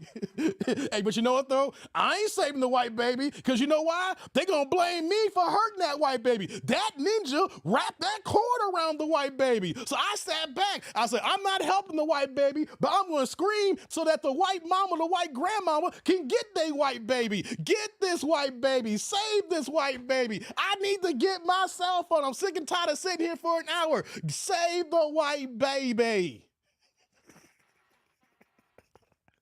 Y'all think I'm lying. That shit really happened. Y'all think a nigga ninja lying here. That really happened to Verizon store. If I had the opportunity to go back to the Verizon, can I pull the security footage from earlier today so that my live stream people, the 8-inch crew, the ninja watchers, my tribe members can see, yo, that dude named Dave really said, somebody save the white baby. Somebody save the white baby. I need to stop, guys. I gotta stop. Hey, man, no white babies. Hey, no white babies gonna die on my watch. But you know what though? I ain't gonna be the one personally saving the white babies. Hey, man. Hey, no white babies will die on my watch, but I will not physically, personally, per se, save the white babies, okay? Shout out to the white babies. Hey, I got Trigger laughing right now. He's like, this ninja crazy, probably saying, hey, where the white mothers at? Hey, man, the white grandma just looked at her, too. That's what made me scream out loud. I was like, look, she just letting her do this. She just sitting there just watching and smiling. And I'm like, yo, white people, what the hell are y'all doing? This white baby gonna die. Save the white baby. Because you know what, though, guys? I was the only black man in the store. So I had to make sure that I made my presence felt. Like, y'all ain't gonna catch me up here. All these white folks, and something happened to the white baby. The nigger did it. No, I yelled, save the white baby. Mama, where you at? Save the baby. Dave out here giving rescue breaths to the white chest babies. I'm not doing that. No, upper man. I'm not giving no rescue breaths. No. I'm just gonna point. Yo, give the rescue Yo, white people, y'all give the rescue breaths to the white baby. Y'all ain't gonna have the black man give you rescue breaths to the white baby, because then the black man is gonna be charged for the white baby's demise. No, it ain't happening. No, I don't care to say, you could have saved her. No. Hey, I am just like Red's dad when Debo said, you want some of this old man? No.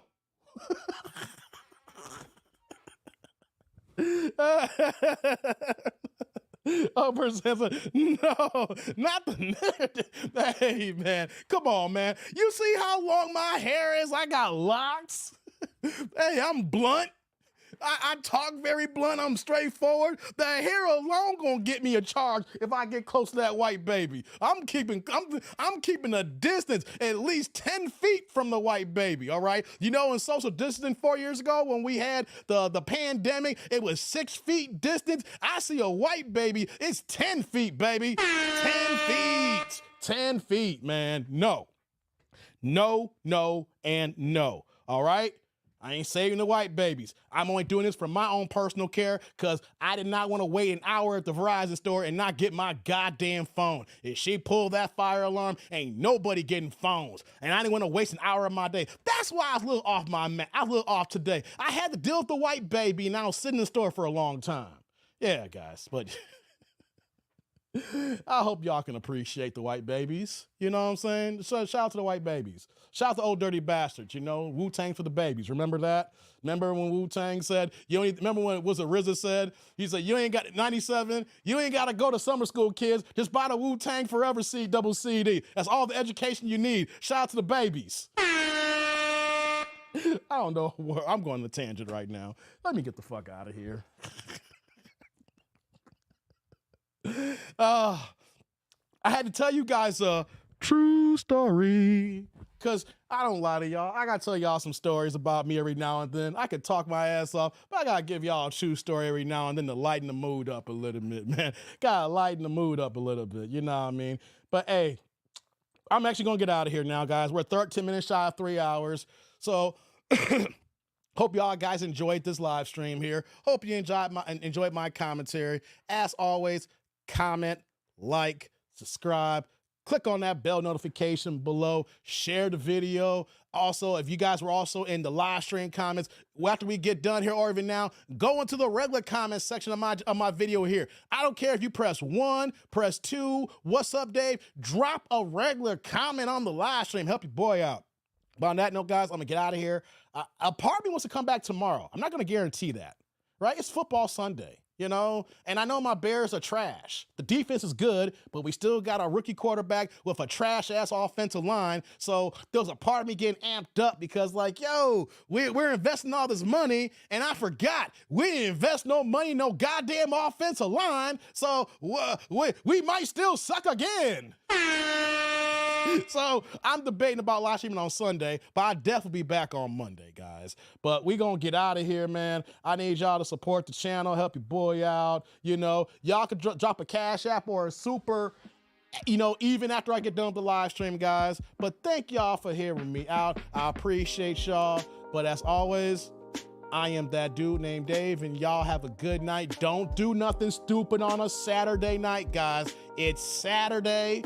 You know how things go down on a Saturday. And also remember this too, nothing good happens after 2 a.m. So if y'all gonna get in some extracurricular activities, be done before midnight, bring them back to the special place so you're not out with the elements, guys. Nothing good happens at 2 a.m. But on that note, I'm getting out of here. I appreciate y'all. And with all that, guys, deuces, peace out, and one love.